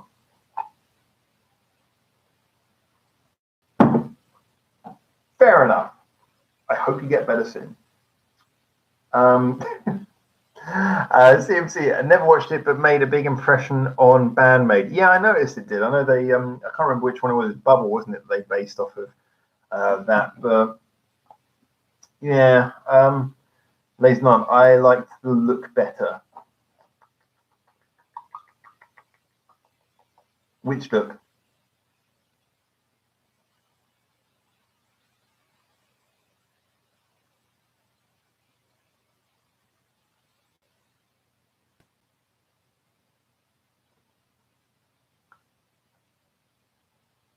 I'm going to wait for an answer to that. Bohemian Rhapsody? Question mark. Hey guys, you need to flesh out your comments a bit better. There's so many comments coming in that sometimes it's really hard to know what point you're making when I go in between different people. Oh, Lenny, that's a nice fleshed out comment. I'm going to start with that. I always tend to piss off Queen fans because my point of reference for Bohemian Rhapsody is that it's that song from Wayne's World during the headbanging in the car scene. Although, yes, obviously that's a real cheapening of the song. That was what made the song internationally successful. It's big in England, but that really broke it out over the into an international field better. So that can never be sort of overlooked. But I grew up with them. I grew up with Queen was one of the bands that I heard most in my childhood, and I'm happy because even though my parents weren't musical and there was no real musical intention, that I think they saw the quality enough in Queen's music that that was something that they occasionally would, it would be heard in the house. And I'm glad because it's such a interesting and varied band that it opens you up to the idea that music doesn't have to just be one thing. I mean, I hear about people who grow up in houses where like Black Sabbath and stuff is being played, and I think, well, as a kid, if you grow up to that, then you're going to get the impression that music is a very thin amount of things. But if you grow up with bands like Queen being played, you get a much more varied idea of what music can be. So yeah, I mean, I totally appreciate though. For many people, it was Wayne's World where they first heard it, outside of England, obviously. So from the rest of the world's perspective, they're a very different view. But then, like I said with Blur, that's the same thing. So many people when Song 2 came out, like in America, there was so many people disappointed. Oh, I bought this album. I was expecting a metal album. It's the only heavy song on the album. But in Britain, it was like super well received, and in like Japan as well, where the band were already really famous, it was a really well received album because people expected that variation. But in America, people were just pissed off that it wasn't all heavy. So it kind of shows a lot about when you break through of one song, what people then expect as a follow-up. Lazy Lion book. Was there a book of Bohemian Rhapsody? Sorry, am I getting slightly off?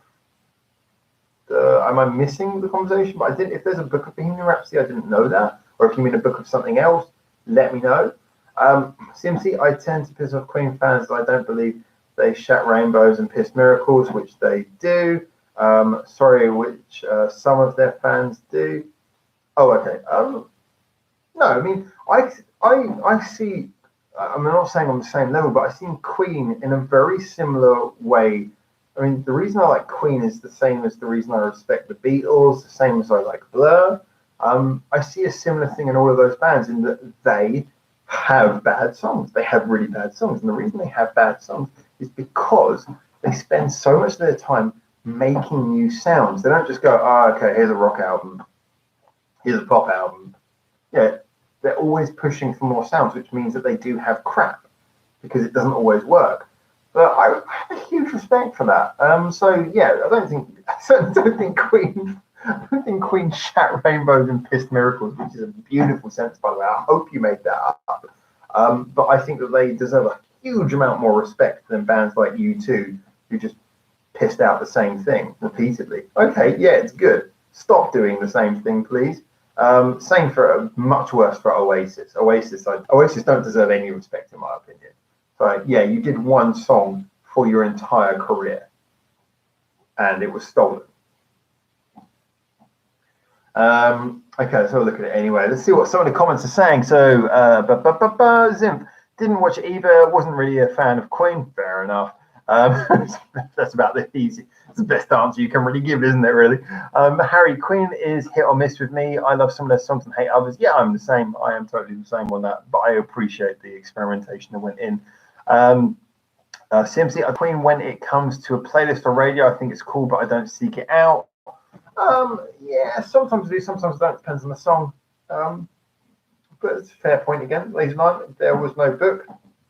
Yeah, so now are you being sarcastic? I don't know. I've lost that one. Sorry, dude. You're gonna have to kick my ass back in line and tell me what the hell's going on in the conversation, because clearly I've fallen out of touch. Lenny, but respect is different from like.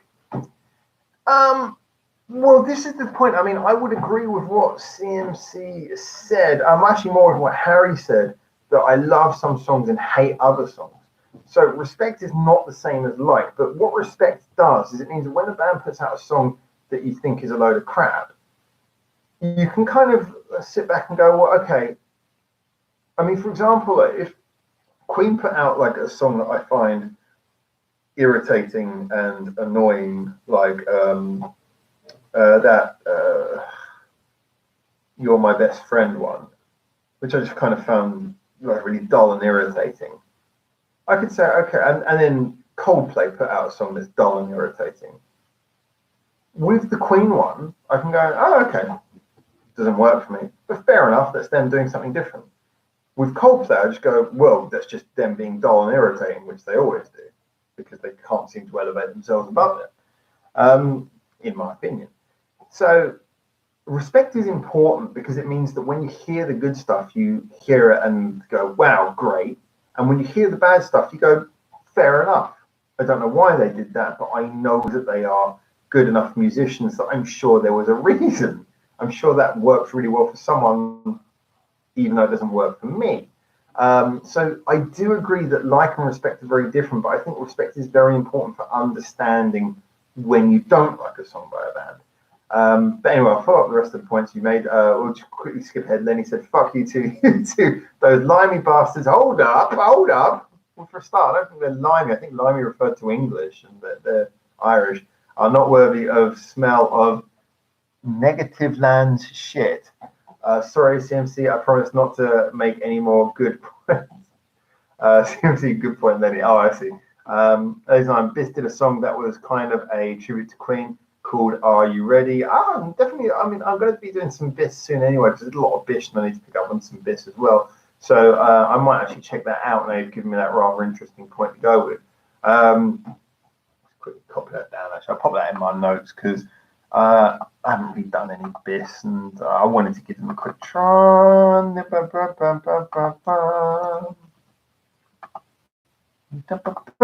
Credit to anyone who could see the reflection of my desktop in my glasses, by the way. CMC, can you not respect a band that plays what they want, even if it is not different? It is what they believe in. Okay, that is very difficult, and I'll tell you for why. I can, if I know that, but the biggest problem with music, and this is a really big problem, but I think a lot of it, especially that this is worse for when it comes from fans, is that you have to understand that even if we watch interviews are not as genuine as you might think. We don't know really what a band is thinking. The creative process is not something that is easy to get involved in. Even if you see behind the scenes footage, I mean, if you've been involved in the creative process, it is not something that comes across on camera. It's not something that makes sense. So knowing if a band does or does not want to do something is very difficult to tell. Knowing their motivation behind doing something, like when a band turns pop and people, oh, that is selling out, like has been said of bands like One OK Rock, has been said of Scandal. You don't know that. You don't know that because you don't know pop is pop for a reason, and bands could like doing pop. And this is just an example. And I think it's very difficult to criticize a band for doing things like that. And when you say, does a band keep on doing what they want for that reason? Well, I'll give you an example. I mean, there's one, if we look at, this will appeal, maybe British people know this better, the band Status Quo have been around forever and are heavily criticized for the fact that all of their songs are basically the same 12-bar thing. They've got like a zillion albums, and after about their sort of third or fourth album back in the 60s, all the way up to now, even though one of the two members of any remaining note had actually passed away, and they're down to like one member of any note now from the band's history, they're still basically doing the same thing. I believe they enjoy it because there's absolutely no creditable reason for them to keep on doing it if they don't enjoy doing the same thing over and over. They must love doing it. That I understand. Then you give me a band like, say, Oasis. Now, Oasis, they do the same thing over and over again. But the bass player famously gets into a Bass Players magazine interview and says how proud he is that he never uses anything but one string, how he's actually proud of that. Then you look at the music, which is clearly the chord patterns being ripped off from famous Rolling Stones and Beatles songs in a very obvious way. And you kind of say, well, this is not a case of you loving what you do. It's a case of the fact that you're not putting any effort in. This is, you've found a formula and you're just not trying. You've found a way of like clipping in acceptable sing-along campfire songs, and you're just not going to try beyond that. Now, those are the two extremes in my mind. And yes, there are cases in the middle with bands like Coldplay, who I have to admit, I criticize them a lot, but they do put in some effort. And And then you get things like Nickelback, who I find some of their early stuff's actually all right, but you know, the most recent stuff is clearly, I mean, like I say, I wouldn't often accuse a band of selling out, but they've gone more poppy and they're so bad at doing it. Their poppier sounds are so atrociously ineffective that you can't help but feel that the fact they continue hammering away at it must suggest that they really, really, really are just after some cash payoff. It's hard. It's very hard to judge these things, but you have made a very good point there. And in my opinion, I would say that I try not to be over judgmental, but sometimes things will push me to the point where I go, well, look, I just don't believe that you're doing this because you enjoy it. I believe that either A, you're not capable of doing anything more than this, B, you're not adventurous enough to do more than this, or C, you are just sort of don't give a shit. And, you know, so for example, when listening to something like World Domination by Band-Maid, I said that that album does suffer from having a lack of variation. It's just kind of like heavy rock song, heavy rock song, heavy rock song. They're all brilliant. It's a fantastic album, but it lacks variation. And the reason for that, I believe, is because they were pressured in the studio. So my resolution is not, oh, Band-Maid don't know what they're doing. My resolution is, okay, Band-Maid are a band who clearly need more time in the studio. They need to be given more time to work on this. They haven't been writing as long as other bands, and they need to be given more time to do what they do. So this is a very good point. It's a very difficult subject, but I do think that maybe this is one of the few times where my experience working in the music industry actually is very pertinent to what I say about these things, because I do think that you do see these things in bands and in their creative process that is very hard to judge, but you can kind of just tell by the way they're writing songs. You can tell by certain little creative things that something seems off. And like I say, when I look at Band-Maid and I look at what they're doing, I look at it does look like World Domination does sound like a rushed album. It really does. It sounds like a fantastic album produced under pressure. So when people tell me they didn't have enough time in the studio, I totally believe that. So yeah, this is my opinion. But that's a very good question, actually. For someone who is a regular troll, that's a fantastic question, CMC. But well said. Anyway, let me pick up on some of the comments because you guys have been saying it. So Lays Line would be for a first reaction, big smiley. Yeah, actually, that's a quite good point, actually, because which was you mentioned about the Queen tribute song. So maybe I'll bump that one to the top, actually. Harry, I mentioned this before, but don't tend to like straight up pop music, but pop rock appeals to me as long as I think the band is good. Yeah, no, that's absolutely fine. That's just a taste thing. CMC again, actually, because I talk a lot to CMC on the Discord, especially. You made a fantastic point about the lack of human feel and slight unpredictability of notes in pop music. Sometimes pop can just appeal to that part of the brain that likes symmetry, likes rhythm, likes those kinds of things. But I do agree that almost all music is improved by a human touch. But pop can really work. And like I say, Perfume have got some songs that are just so good. And they're really digital and like really produced. But just when it clicks in a way where you just go, nah, that's perfect as it is. And I know some people might disagree with that, but I think, you know, it's a difficult one. It is subjective anyway, but yeah, fair point. So CMC, Foo Fighters sounds similar, but with some differences. But you feel Dave Grohl is making the music he believes in. Actually, the reason I disagree with that, not as your final point, the initial point, I think Foo Fighters are very good at making their music sound different. I know they have had points where, like, for example, some of their singles have, for a little while, not so much now anymore, but certainly for a while in the middle of their career, followed a very formulaic approach. But I think Foo Fighters are very good at making their songs quite different. They do have sort of stripped down ballads, they have things like that. I thought, although it was amazing they chose a single, I thought Run off of the most recent album, Run is a gorgeously written song. And that's got that sort of screaming stuff in it that I wouldn't usually go for, but God, that song is beautifully written. And the way it sort of weaves its way to the crescendo is just gorgeous. Absolutely love that song. Definitely by far the best song on that album. It was a decent album, but that song, geez, was amazing. Purple Heart, hey Purple, how you doing, mate? Welcome back to the conversation.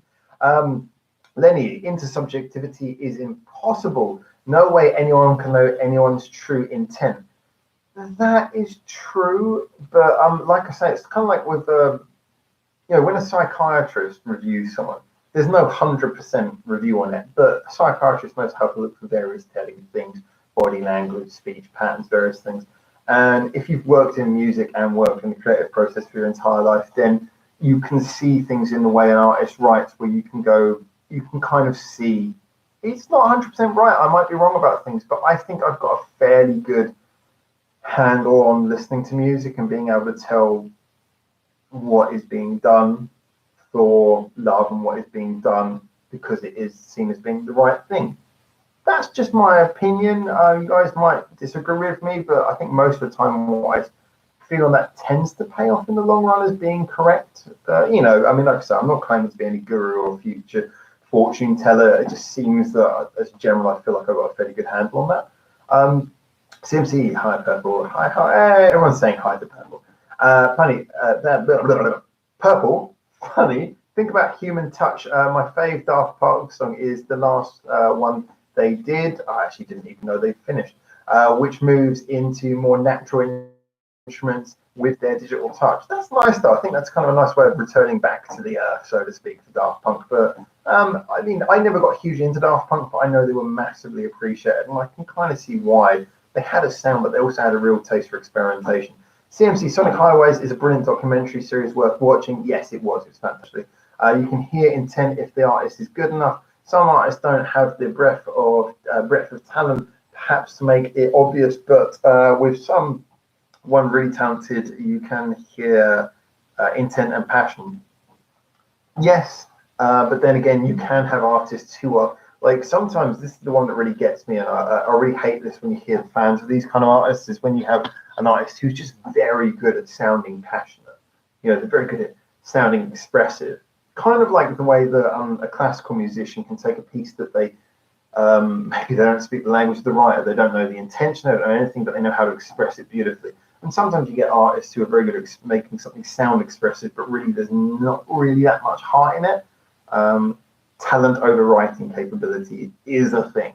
It's a thing, and it's not talked about enough. But you do get some people who the writing is not up to the quality of their performance. But no, I basically agree. I do agree that you can have someone who can express it, and you can really get it coming across, and that is a very good point of judgment as well. Lenny, Human Touch is same argument, analog versus digital synthesizers.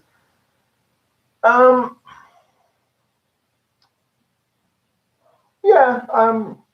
But like I said, I see credit in both. I do see credit in both. The credit of both the analog and the digital is what you can achieve with them. Sometimes that cold, calculated, but just on the beat poppiness can be something that just makes an artist sound great. And like I say, I have no problem with Perfume's sound. Some songs I don't like as much as others, but when they're really on it, they're really on it. And I think digital shouldn't be smirked at. It's a very valid form, but I do totally understand the point of when you get feeling things, it helps you judge a lot more where the artist is approaching the song from as well.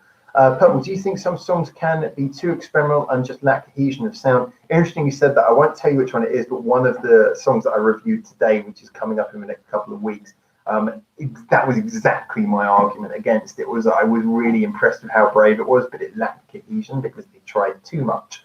I will tell you, it was a Band-Maid song. So I'm really interested to see what you think about that. It was a Band-Maid song off of New Beginning. I was like, I like this song, but it didn't have the cohesion it required because it felt like they tried so many things.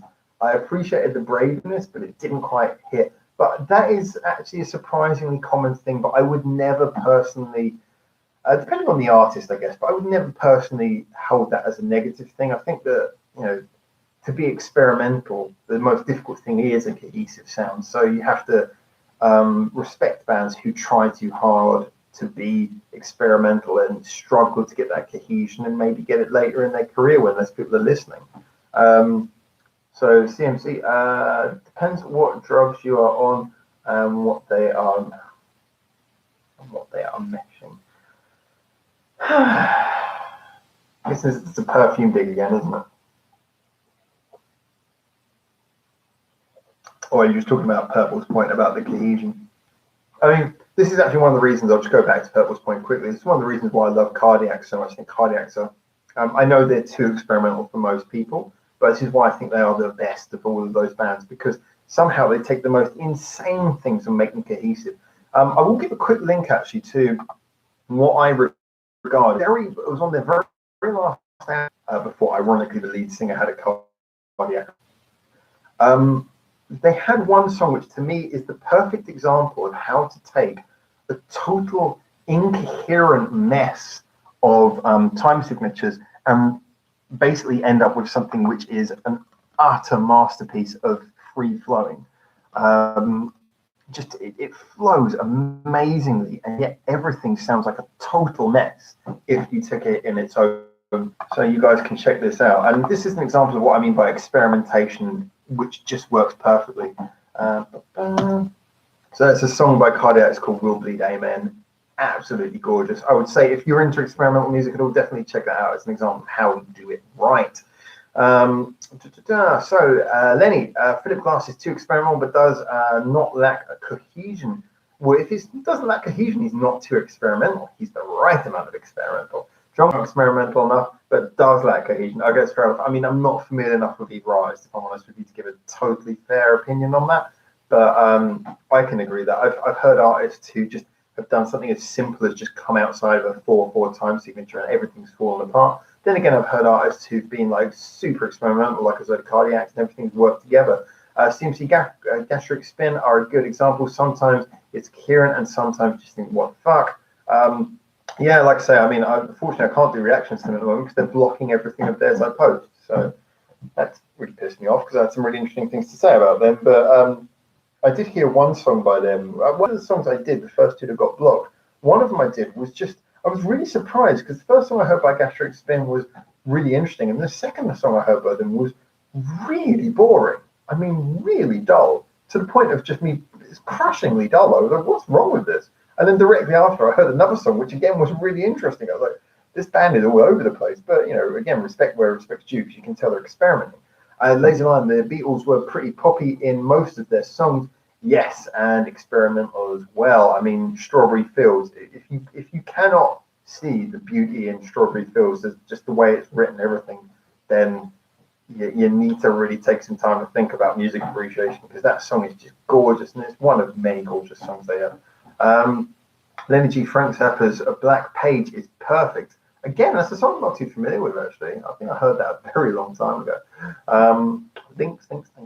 Purple Heart. Oops, click that link and shut the stream off. Oh, really? Oops. Cardiacs will do that. I'll cut you off your link. Yeah, open it in another tab maybe and listen to it while you listen to me talk. Lazy Line. NTF, Nanny the fuck. I don't know where that came from, but James told me that's a thing that people are going, Nanny the fuck. What are you referring to, though? Are you referring? I don't know what song you're referring to. Are you referring to the link I dropped? I think I got put off experimental by accidentally listening to prog rock. It's a Purple Circuit. Just joking, by the way. Yeah, I think that actually puts off a lot of people from experimental, though. So in all fairness, Lenny, what prog rock can be good or bad? Yeah, can be good or bad. I think the link I dropped probably fits in as prog rock in all fairness, although I think it's beyond that. I think it's into a higher level. But prog rock can deliver some of the most dull, boring crap, you know, some of the pretentious rubbish, and it can also deliver some of the most satisfying sounds you can possibly hear. CMC, Jethro Tull, sometimes amazing, sometimes so far up their own arse. Some people are like that. All right, guys, talking of arses, give me 1 second. I need to go a bit further.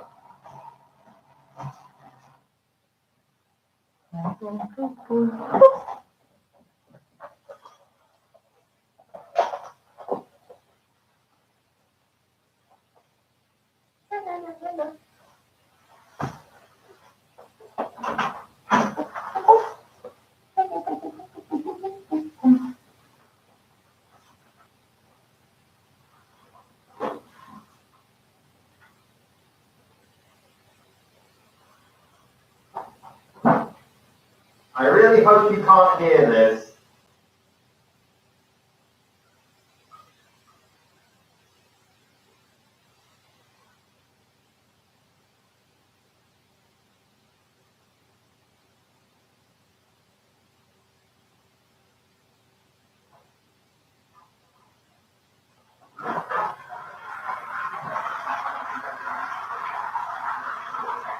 Just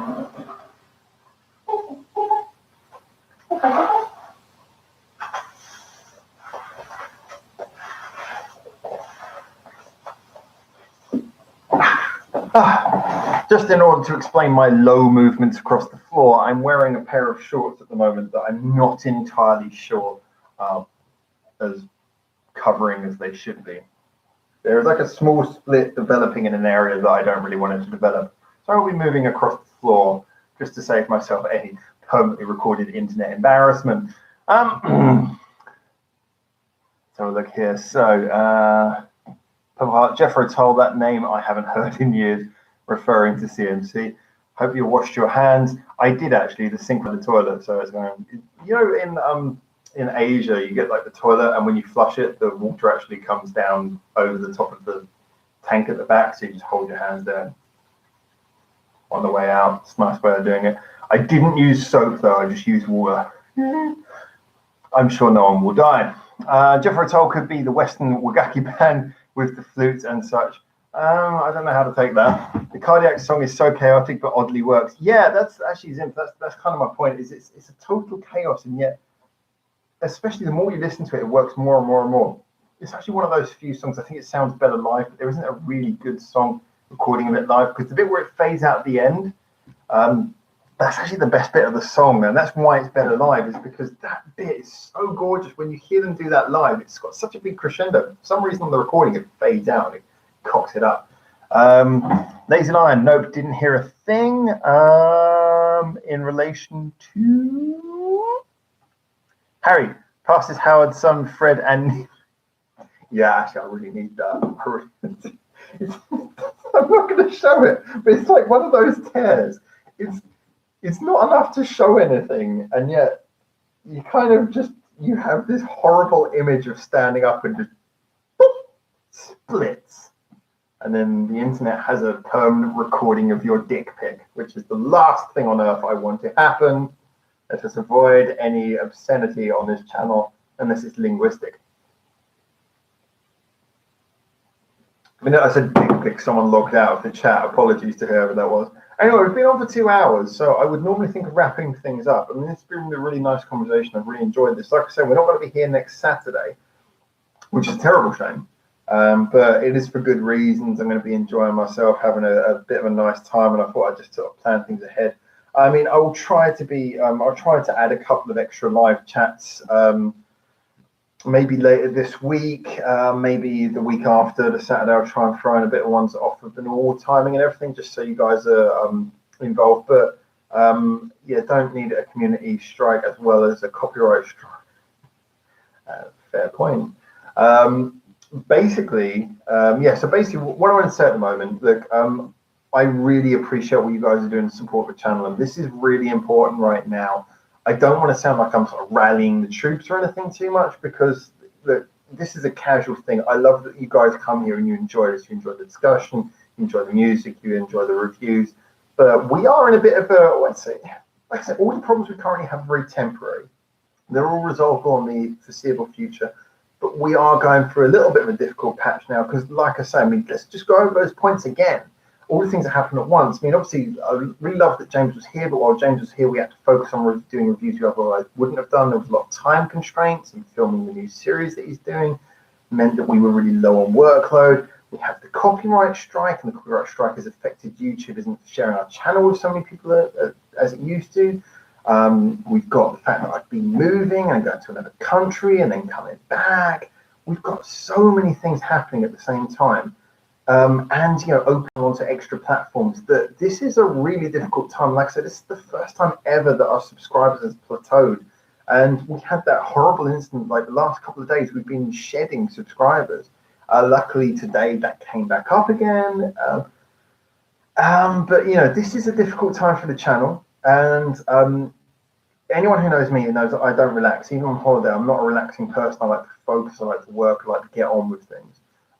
And it means a lot to me that we keep on doing this. And it is a bit of a difficult time right now, but the fact that you guys are here, that you're enjoying it and that you're supporting it, I don't want to feel like you're put out at all. I want this to be something that you feel like you're in with, that you enjoy being a part of it. I don't want to feel like I'm making you guys have to support me, or that I'm kind of abusing that particular position. But I really, you guys are here and getting involved in the chat and keeping up with things. Please remember, as always, like I say, any of our banned videos, we're slowly seeping them all to that OneDrive. So go check out the OneDrive. The link is in the Reddit, especially if you go to the Reddit, it's very easy to find the back of breakdown. Reddit only reviews. Check that out, and you'll find like a folder full of reviews that have never been posted on YouTube, and we're adding to that all the time. We just really appreciate you being involved. I know James really appreciates it. I really appreciate it, and if you can keep on being there for us, fantastic. We're not going to stop doing this, but obviously the only thing that would really sort of deflate us is if the channel started going backwards. I don't mind things plateauing, but I don't want the channel to go backwards. So while we're in this difficult time, so long as we can hold it down, keep it as it is, that's great. And then we can push forwards after that. And yeah, things will definitely be making an upwards turn. I mean, so obviously when this copyright strike's removed in November, that'll be brilliant, assuming we don't get more. But in the meantime, like I say, we've got so many things to focus on, so many new things coming that I just want you guys to, like I say, enjoy it, be involved, and keep on sharing and liking. If it's not a problem, if it's not putting you out, if it's not inconvenient, get people involved, share in any way you can. And yeah, we just appreciate that so much. Obviously, if you are sharing, don't tag any artists who are known for copyright strikes, like apparently Amuse-based artists are, or any AVEX artists. But this is really appreciated. We just really appreciate it, because like I said, if we can get through this tough time, we can really start working forward. And we feel, I mean, I feel really positive about what I'm doing. James is really enjoying his new direction on the channel. Bubbles is slowly making his way back to being able to do some stuff with us. And yeah, so like I say, positivity all the way. So look at some of the comments on here. Lazy Lion, what the internet's for porn? Damn right, if it's my internet, although I've downloaded it most of my hard drive. I've got most of the internet on that hard drive over there. Porn is all fine. Lenny, enjoy your break next week. Thank you. I will. Although, like I say, even then, I'll still be thinking about the channel, even though I'm taking a break. Seriously, the only person pressuring yourself is yourself. Please relax and just enjoy it. Yeah, but you know, I think that's really lovely that you said that, and I appreciate that. I pressure myself because I enjoy achieving things. I enjoy going somewhere. I enjoy building something. So the pressure is innate to what I'm doing, yes, but at the same point, if I didn't pressure myself, I probably wouldn't enjoy it, if you know what I mean. It's kind of a weird catch-22. Purple, every channel has its up and downs. It's got to ride it through tough times and cherish the good times. That's absolutely right. Like I say, it's just maybe me being a little bit of an obsessive. I love to focus on moving things forwards, and I don't like things moving backwards. You know, you hold it down when you need to, but again, thank you so much for that. CMC, again, please take a look at the Reddit, some fun stuff on there. You can add your own content and smart and things. Yeah, I think it's a shame Reddit is going to, I haven't been commenting so much on the Reddit, our Reddit itself. I've been commenting on Reddits for bands that we review and trying to get people from those Reddits to come over to our one. So I think slowly that'll grow. At the moment, it's just difficult because obviously it's being stifled by the fact that channels hit a bit of a temporary lump, but don't worry about that. I'm sure that's going to come around. Lazy Lion, I'll buy you a beer and a meal when I'm in Japan next year. Just hang on till then. Thank you, man. Yeah, I really appreciate that. You know, I really appreciate any of that kindness. But like I say, main thing, as long as you guys are enjoying it, that's keeps it good for me. I'm sort of driven to push things forwards, but what I'm really doing is I'm driving to push things forward so more people can enjoy what we're doing. And quality is what that's all about. It's going to be good quality. Purple Heart, I keep meaning to, but I'm a bit old fuddy-duddy with Reddit and Discord, but I'll try to. Honestly, if like I say, I don't want anyone to do anything they're not wouldn't normally do, because the hardest thing is if you do something you wouldn't normally do, it's very hard to maintain. So if you look at Reddit and you enjoy it, I mean, the first time I went on Reddit, it was such a pain in the ass. It's so difficult to use, but now I kind of like it. But you know, if you enjoy it, that's fine. But like I said, I don't want anyone to feel pressured to do something for the sake of the channel. Just have a look. If it looks like something you're going to enjoy and use, fine. If not, don't bother yourself. Honestly, don't bother yourself. Just go with what makes you guys feel good, because as you're saying to me, same thing to you guys. It's all about the enjoyment after all. Harry Creator, yeah, CMC started some fun threads on Reddit. Can create your own perfect concert set list for various bands. That's really cool, actually. I heard about that coming up. Yeah, if you could do that, that's really awesome. I mean, CMC, I mean, I must say, although me and CMC, we spend our entire time arguing, it's basically what we do, because we don't agree on anything. I need to make this clear. We agree on nothing. And yet at the same time, that's kind of the fun of it. He's done a fantastic job. So as always, cheers to you, my friend. He's done a brilliant job keeping the Reddit going. And honestly, I wouldn't be able to do that on my own. I haven't got a clue what's going on. I'm still working out how to post things. So yeah, that's been invaluable. And also with the Discord, he's guided me through that a fair bit as well.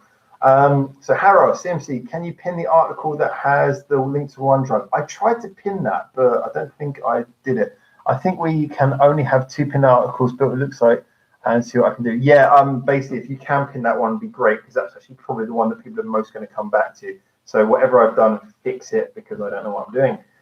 Don't be shy. Sadly, the only way to increase subs fast is to concentrate on more popular stuff rather than searching for unknowns and diamonds in the rough. Exactly. I mean, what we used to do is we used to have a balance of every day. There'll be one from a popular artist and one from a newer find. However, like I said, recent with James being over, especially, we've been concentrating more on the diamonds in the rough. But the good thing is most of you guys have come over, and this is what I really love about this. Most of you guys have come over from bands who are big hitters. I mean, Ivy Shy, Dreamcatcher, Baby Metal, Bandmate, Wagaki Band as well. You get plenty of views on their ones. Ningenis. These are the bands who we come back to. Perfume, we come back to them because people enjoy them.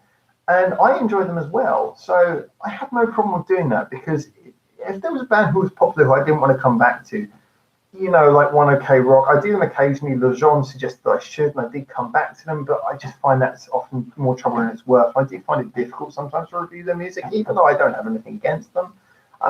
We only do the stuff we like, and a lot of the bands that you guys like, we really like as well. So that's actually not so much of a problem, but I know just with James coming over at the time he did, it kind of compounded everything, but I'm really glad we did those videos with him, because they're good for the archives, if nothing else. They make good. I get a lot of people looking at our older videos just through YouTube searches and stuff as well, so that's great also. Lenny, Howard, please email me the picture of CCC restaurant. I want to show it to my dad. Absolutely, my friend, absolutely. I've got your mail, haven't I? I've got you on the Gmail account for the channel. CMC, I was right. Well, we can put links to Reddit or smaller bands, etc., and have our own discussion on that. Well, like I said, guys, if you want to give me suggestions, the problem with the YouTube thing, I felt really bad sometimes when people have said to me before about me not following up on review suggestions, and I do feel really bad because I try to put links into everything, but it's really hard to follow, because I mean, not only do I get comments on every different video, and unless I've got a notepad open, it's all the times it's really difficult to copy all of the suggestions I'm given. But on top of that, it's not like everyone comments on one video and then you move on to the next video and everyone comments on that. You'll be getting comments coming on different videos all the time, so you have to be on it all the time. So really, if you guys can leave suggestions in the Reddit, it's so much easier for me, because I know where I'm going to. CMC opened up a Reddit suggestion thing, one for the World Tour Wednesday, one for other videos. So if you go in there, it just makes my life so much easier, and again, helps me streamline everything and just get this stuff out to you. I've been working so hard to try and get as many videos ahead as I can. Recorded 18 videos in the last 2 days. Really trying to get on it. And if you guys can do suggestions on Reddit, that's much appreciated. That's not to say you can't do them on the comments and you can't do them here. Just please be aware that if you do them on YouTube, there is a possibility I might miss things. And I feel much worse than you believe when I miss something and someone comes back and says, hey, you missed that. But if I do miss a suggestion you give, you should be bugging me about it, because that's the only way I'll remember. If I miss it, I need to know. So, but yeah, if you can do the Reddit, please do the Reddit. It's a great way for me to know what to listen to next. Harry, yeah, I found your channel doing a Baby Metal reaction search on YouTube. Brilliant, thank you. And I'd like to say, I mean, it's simply that I kind of ran out of Baby Metal. Although Riff Raff gave me a suggestion, there is one more Baby Metal coming up at the moment if it doesn't get banned, because it is a DVD rip, unfortunately. I wish I found it on, who was it? Dreamcatcher. Yeah. There's more Dreamcatcher coming up as well. I mean, now that Dreamcatcher and Walking After You have been released from the World Tour Wednesday, I've just become like regular bands that we listen to. I'm going to be doing a lot more of them. I did Break Out or something. I remember it's Break something, because someone was saying to me, I think it was you saying to me about Breakthrough, maybe it's Breakthrough, but Backer Breakdown, Breakout, Breakthrough review. But I'm also going to be doing Deja Vu soon as well, because that's got a nice video sync to it as well, from what I've heard. So I've got that one ready to go. Similarly, found channel through Baby Metal subreddit. Oh, that's awesome. I'm really glad that subreddit's been helping as well. Reddit has been really good to this channel, in all fairness. Really positive on Reddit about what we do. Lazy Line, we react to artists who are not on YouTube. I will. But there might be a little bit more delay and caution. The reason being is because those videos almost always come with a YouTube problem. Because I hate to say it, I mean, I don't really sort of talk down about formats. There's some other great channels out there. Sorry, great channels as well, but great websites out there. But if something's not on YouTube, the question tends to be, why is this not on YouTube? And the answer is usually because it couldn't be uploaded on YouTube. So I'm a little bit careful about taking stuff. I will look at links certainly and do my best. I promise. So CMC found it on a BandMaid reaction. Well, I knew you would do. I remember you with your I can't wait to see the TV series, but the Miku icon that you always used to have. I remember that when you first came over, so no, I absolutely remember where you came from. No problem with that at all. Purple Heart came for BandMaid, stayed for the conversations and community. That's the nicest thing I can hear. Thank you so much. I love that. Appreciate that so much. Ivy Shy, I know new channels that I bet already heard of BandMaid, but made it seem like the band is a new thing and nothing but spam BandMaid videos picking up thousands of subs fast. Yeah, that's what really upsets me. Honestly, nothing on this channel is fake. Nothing is fake. It's all 100%. And I never will fake it. And if that means we don't get to be as popular as some of these other people, then fine. I don't, there was a really good video that I watched. Sometimes I watch these things that YouTube posts, which are advice on how to run a YouTube channel. Most of it's just kind of obvious stuff, but some of it's interesting, and they do like a regular digest thing. And they did one on sort of stuff that you should consider when running a YouTube channel, and most of it was really, really obvious, like, plan your videos ahead, blah, blah, blah. But one thing they said was very true is that you really, really, really have to make sure that your voice, don't play a character, play yourself. Because if you don't like what you do, you're going to get tired of it quick. And that's the point. Everything here is totally genuine because this is what I want to do. And yeah, I'm never going to do that stuff. I'm never going to fake pretend I haven't heard a song before. There's so many songs I wish I could react to on this channel with you guys that I already knew. And that kills me. Like, for example, Otafuke Beaver, I really want to cover that band on this channel, but I'm a big fan of theirs. I've heard so many of their songs that it's impossible for me to do that. So yeah, we're honest about it. Anyway, I need to catch up because you guys are commenting so fast right now. Wow, this is really sped up. CMC, yes, plenty of small channels see BandMaid as an easy way to get subs and views, and Baby Metal as well. Yeah, exactly. That's one of the main reasons I don't want to just do those two bands like I did for a little while, because I don't want to come across like that. Lenny, have you looked up Ladies something? Are they blocked by their label? I'll be honest with you. I think you've suggested this to me before, and I don't think I've got to it. I'm going to pop that in my notes. Apologies. I'll get back to you on that one, all right? I don't actually know. Maybe I did. Sometimes I get a bit confused on what I'm doing. Sorry. Ladies on came for, don't remember. Stayed for Sharon Paul Rantan, still waiting. My man. Yeah, okay, I'm going to put a reminder in my... problem is, I'm putting these all in the same text document, which is a bad idea because it's not going to properly... I'll put that at the top there so I remember that's one that I need to really get the fuck on with. Ivy Shy, if you already did Deja Vu, you should release it sooner the better. Releasing the MVVs within the first few days of... Yeah, no, that is true. I did kind of pick them up in the wrong order, but I'll get on with Deja Vu actually quite soon. CMC, there was a post on Reddit for small zone bands who people should listen to maybe more on React. Yeah, we need it on our Reddit. That's the main thing. You've set that up brilliantly. So I really hope that people are following on that and please get on the Reddit. It's a great place to give us suggestions, and it's a great place for me to see things. Lazy Lion, I mean, will you react to songs that don't have a video anywhere? Oh yeah, absolutely. I mean, the video for me is a nice talking subject, but the song is the main thing. So yeah, if you can give me a song and I can get it past copyright, then definitely. Purple Heart, I bet those channels who Ivy Shy talk about must see traffic dropping up and down. Ivy replies. Regarding copyright, I don't know how you feel about it, but some channels mute the audio for do a 1, 2, 3 countdown. So yeah, we talked about this link and sync thing. I'm not really prepared to do that. It puts the viewer out too much, way too much work on the viewer, and plus, as some people have mentioned on mobile devices, this is a no-go anyway. I would rather just accept the copyright strike, and you know, we've got alternate platforms. We don't delete any of the reactions. I know there's a couple historically are missing, which I'm going to download from the channel just to make sure I've got in copyrights in safety. But if there's any copyright problems, we'll have everything backed up, and you guys will know where to find it. But the ultimate thing, I want you guys to be able to chill out, sit down, listen to a song with me, not have to go through all that faff. But I appreciate the offer anyway. Appreciate the suggestion, shall I say? And I think Purple is right about the sort of reactions, those sort of channels of views going up and down, probably quite likely. Lenny, I found you from the video where you and Bubbles shit all over my favourite Funashi and describe right away. Yeah, I remember you came in from that as well, actually. Yeah, again, Funashi is one of the difficult ones because that's one where I'd like to cover more. But I've got to be honest, I already have listened to so much Funashi, and I'm so aware of Funashi and Sharamel. I'm not really in a position where I can do a proper reaction to that because I'm just already too clued in on it and I don't want to make a fake reaction.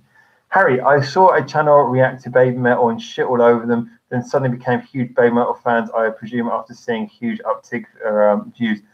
Yeah, exactly. Can't stand that kind of crap. But those sort of people, they'll give up, they'll stop doing it. Eventually, I mean, assuming they don't just sort of ride that technique through a million other bands, eventually they'll just give up and sod off. But we have to accept that people as a general want to see fake crap. The most popular channels are not always going to be ones that are genuinely worth their salt. And it does dishearten, I mean, don't get me wrong, it does dishearten me hugely when I see channels where people are just clearly doing bollocks and they're not giving any worthy opinion. They're not saying anything interesting, not saying anything informed. They're just going, oh, the video ends, and you've got 1 minute of them going, oh, I like that. And then there's usually two of them. This has become a recent thing, like two people react to something because they know that gets more clicks because people like to have more opinions. Go, oh, I like that. What did you think? I like that as well. Oh, it's a good song, wasn't it? Yes, I like metal music. I like metal music as well. That's cool. See you next week. Remember to subscribe. Yes, fuck off. I mean, I haven't got time for this kind of thing. And I know that these kind of channels and these kind of fakers with the big expressions, I know they'll get more views than me. I know they will surpass me. But it's not why I'm doing it. If I can make this work out of being genuine, then that's all in the world that matters. Because if I make this off of faking it, then it's a waste of my time. It's a waste of your time. And to be honest, how could I possibly respect you guys if I couldn't respect what I was playing to you? I think that's the fairest way of looking at it. So let's have a look at some of the comments. So as CMC rightly pointed out, it's on our Reddit. Yeah, exactly. That's kind of what I meant. Sorry, I kind of got a bit weird what I was saying, but I know what you mean. So yeah, do check out our Reddit for that suggestions area. Zimph came for Baby Metal, got intrigued by Smells Like Teen Spirit for everything else. Brilliant. I like that someone actually liked the Smells Like Teen Spirit video because that drew so much hate. I've seen that happen way too many times. Yeah, fair. Purple, we talked about it in the past, people looking for opinion to be validated so they can look for those fake channels. I think the majority of reaction videos are validation videos. I totally agree with that.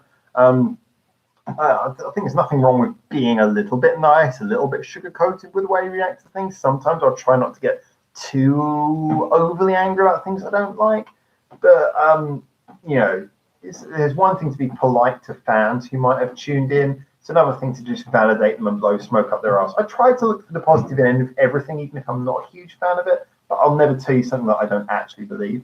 CMC, there is so much good music out there. So find music you like and share it. Nightwish and The Warning seem to be used the same way. Yeah, you mentioned them before. I'm not really surprised. Certain groups, if the group doesn't fight back, but they got lots of fans, then they will be used. Lenny, those fake reaction channels are taking advantage of Baby Metal's fans' goodwill. Yeah, I mean, I didn't want to say that, but that was kind of what I was thinking when that came up earlier in the conversation. Basically, if you're a fan of Baby Metal and then you go to one of these ass-kissing channels, you're kind of disrespecting your own fandom, in my opinion. But like I said, I don't want to start stagging off other channels, but you guys know when you see one of these ass-kiss channels. See, the problem is a lot of Baby Metal fans just consume anything Baby Metal related. That's not just Baby Metal, that's any band who has obsessive fans, as we mentioned before. But yeah, you are right. But as I say, you cannot love something if you cannot see fault in it. If you just pray to something and go, this is my religious thing, then you don't have enough of you don't really have an opinion. You've just been brainwashed. So, if I listen to a review of a band I really love and someone just goes, this is perfect, I would actually feel a bit cheated. I feel a little bit like, oh, okay. I wanted to hear an opinion. Fine. So I try to find like the holes in things, even if and I'll say, oh, I'm kind of nitpicking here, but I'll say, so, I'm not saying I'm perfect, but I try to do my best, to be honest. CMC, same with Nightwish and The Warning It Seems. Yeah, we have CMC to unvalidate positive reactions. Fair point, Ivy Show, fair point. Overly angry and blunt, that's my job. Yeah, I'm not going to. Hey, Dave! Dave joined just at the end. We should actually finish about 26 minutes. Dave, it's so good to have you. I haven't seen you in a while, my friend. And Dave, I'll just point out, as you missed it earlier, we have got another Bandmade listen through coming up soon, and your dear Misa is going to get a fair old number of compliments on them. Don't worry, she did a fantastic job on that second album, New Beginning, that I listened through to today. Again, thank you to Hara. Hara is the reason why I have these albums. But yeah, another great album. Misa certainly was the first member of the band to come of age, as it's certainly proved in the first two albums. Zim, saw one reaction video where the guy just stared at the screen and someone commented, it was a great reaction. Like, well, yeah, that's kind of what people do. It's basically, I know that this whole reaction video area is basically the biggest pile of crap and dross on YouTube. But there are some good people out there. Some people who do a good job, and I just hope I fit into that category. You guys are giving me a lot of compliments, so I certainly feel that is a positive indication there. But yeah, I'll keep on doing my best, definitely. And you guys can tell me if you don't think I am. Purple Heart. And you do well, CMC. He does. He's a critical bastard, and he does well. Unamisa Pop. Thanks, Irish. I feel validated. You cheeky bastard. You can't even take a compliment properly. Dave, yay. You're damn right. Yay, there will be more.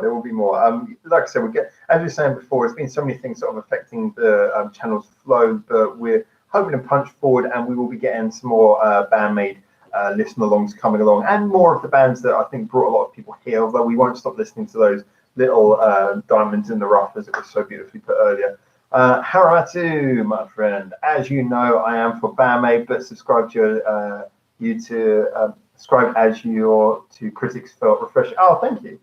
Well, like I say, again, that just means a lot to me, because that's really what I want.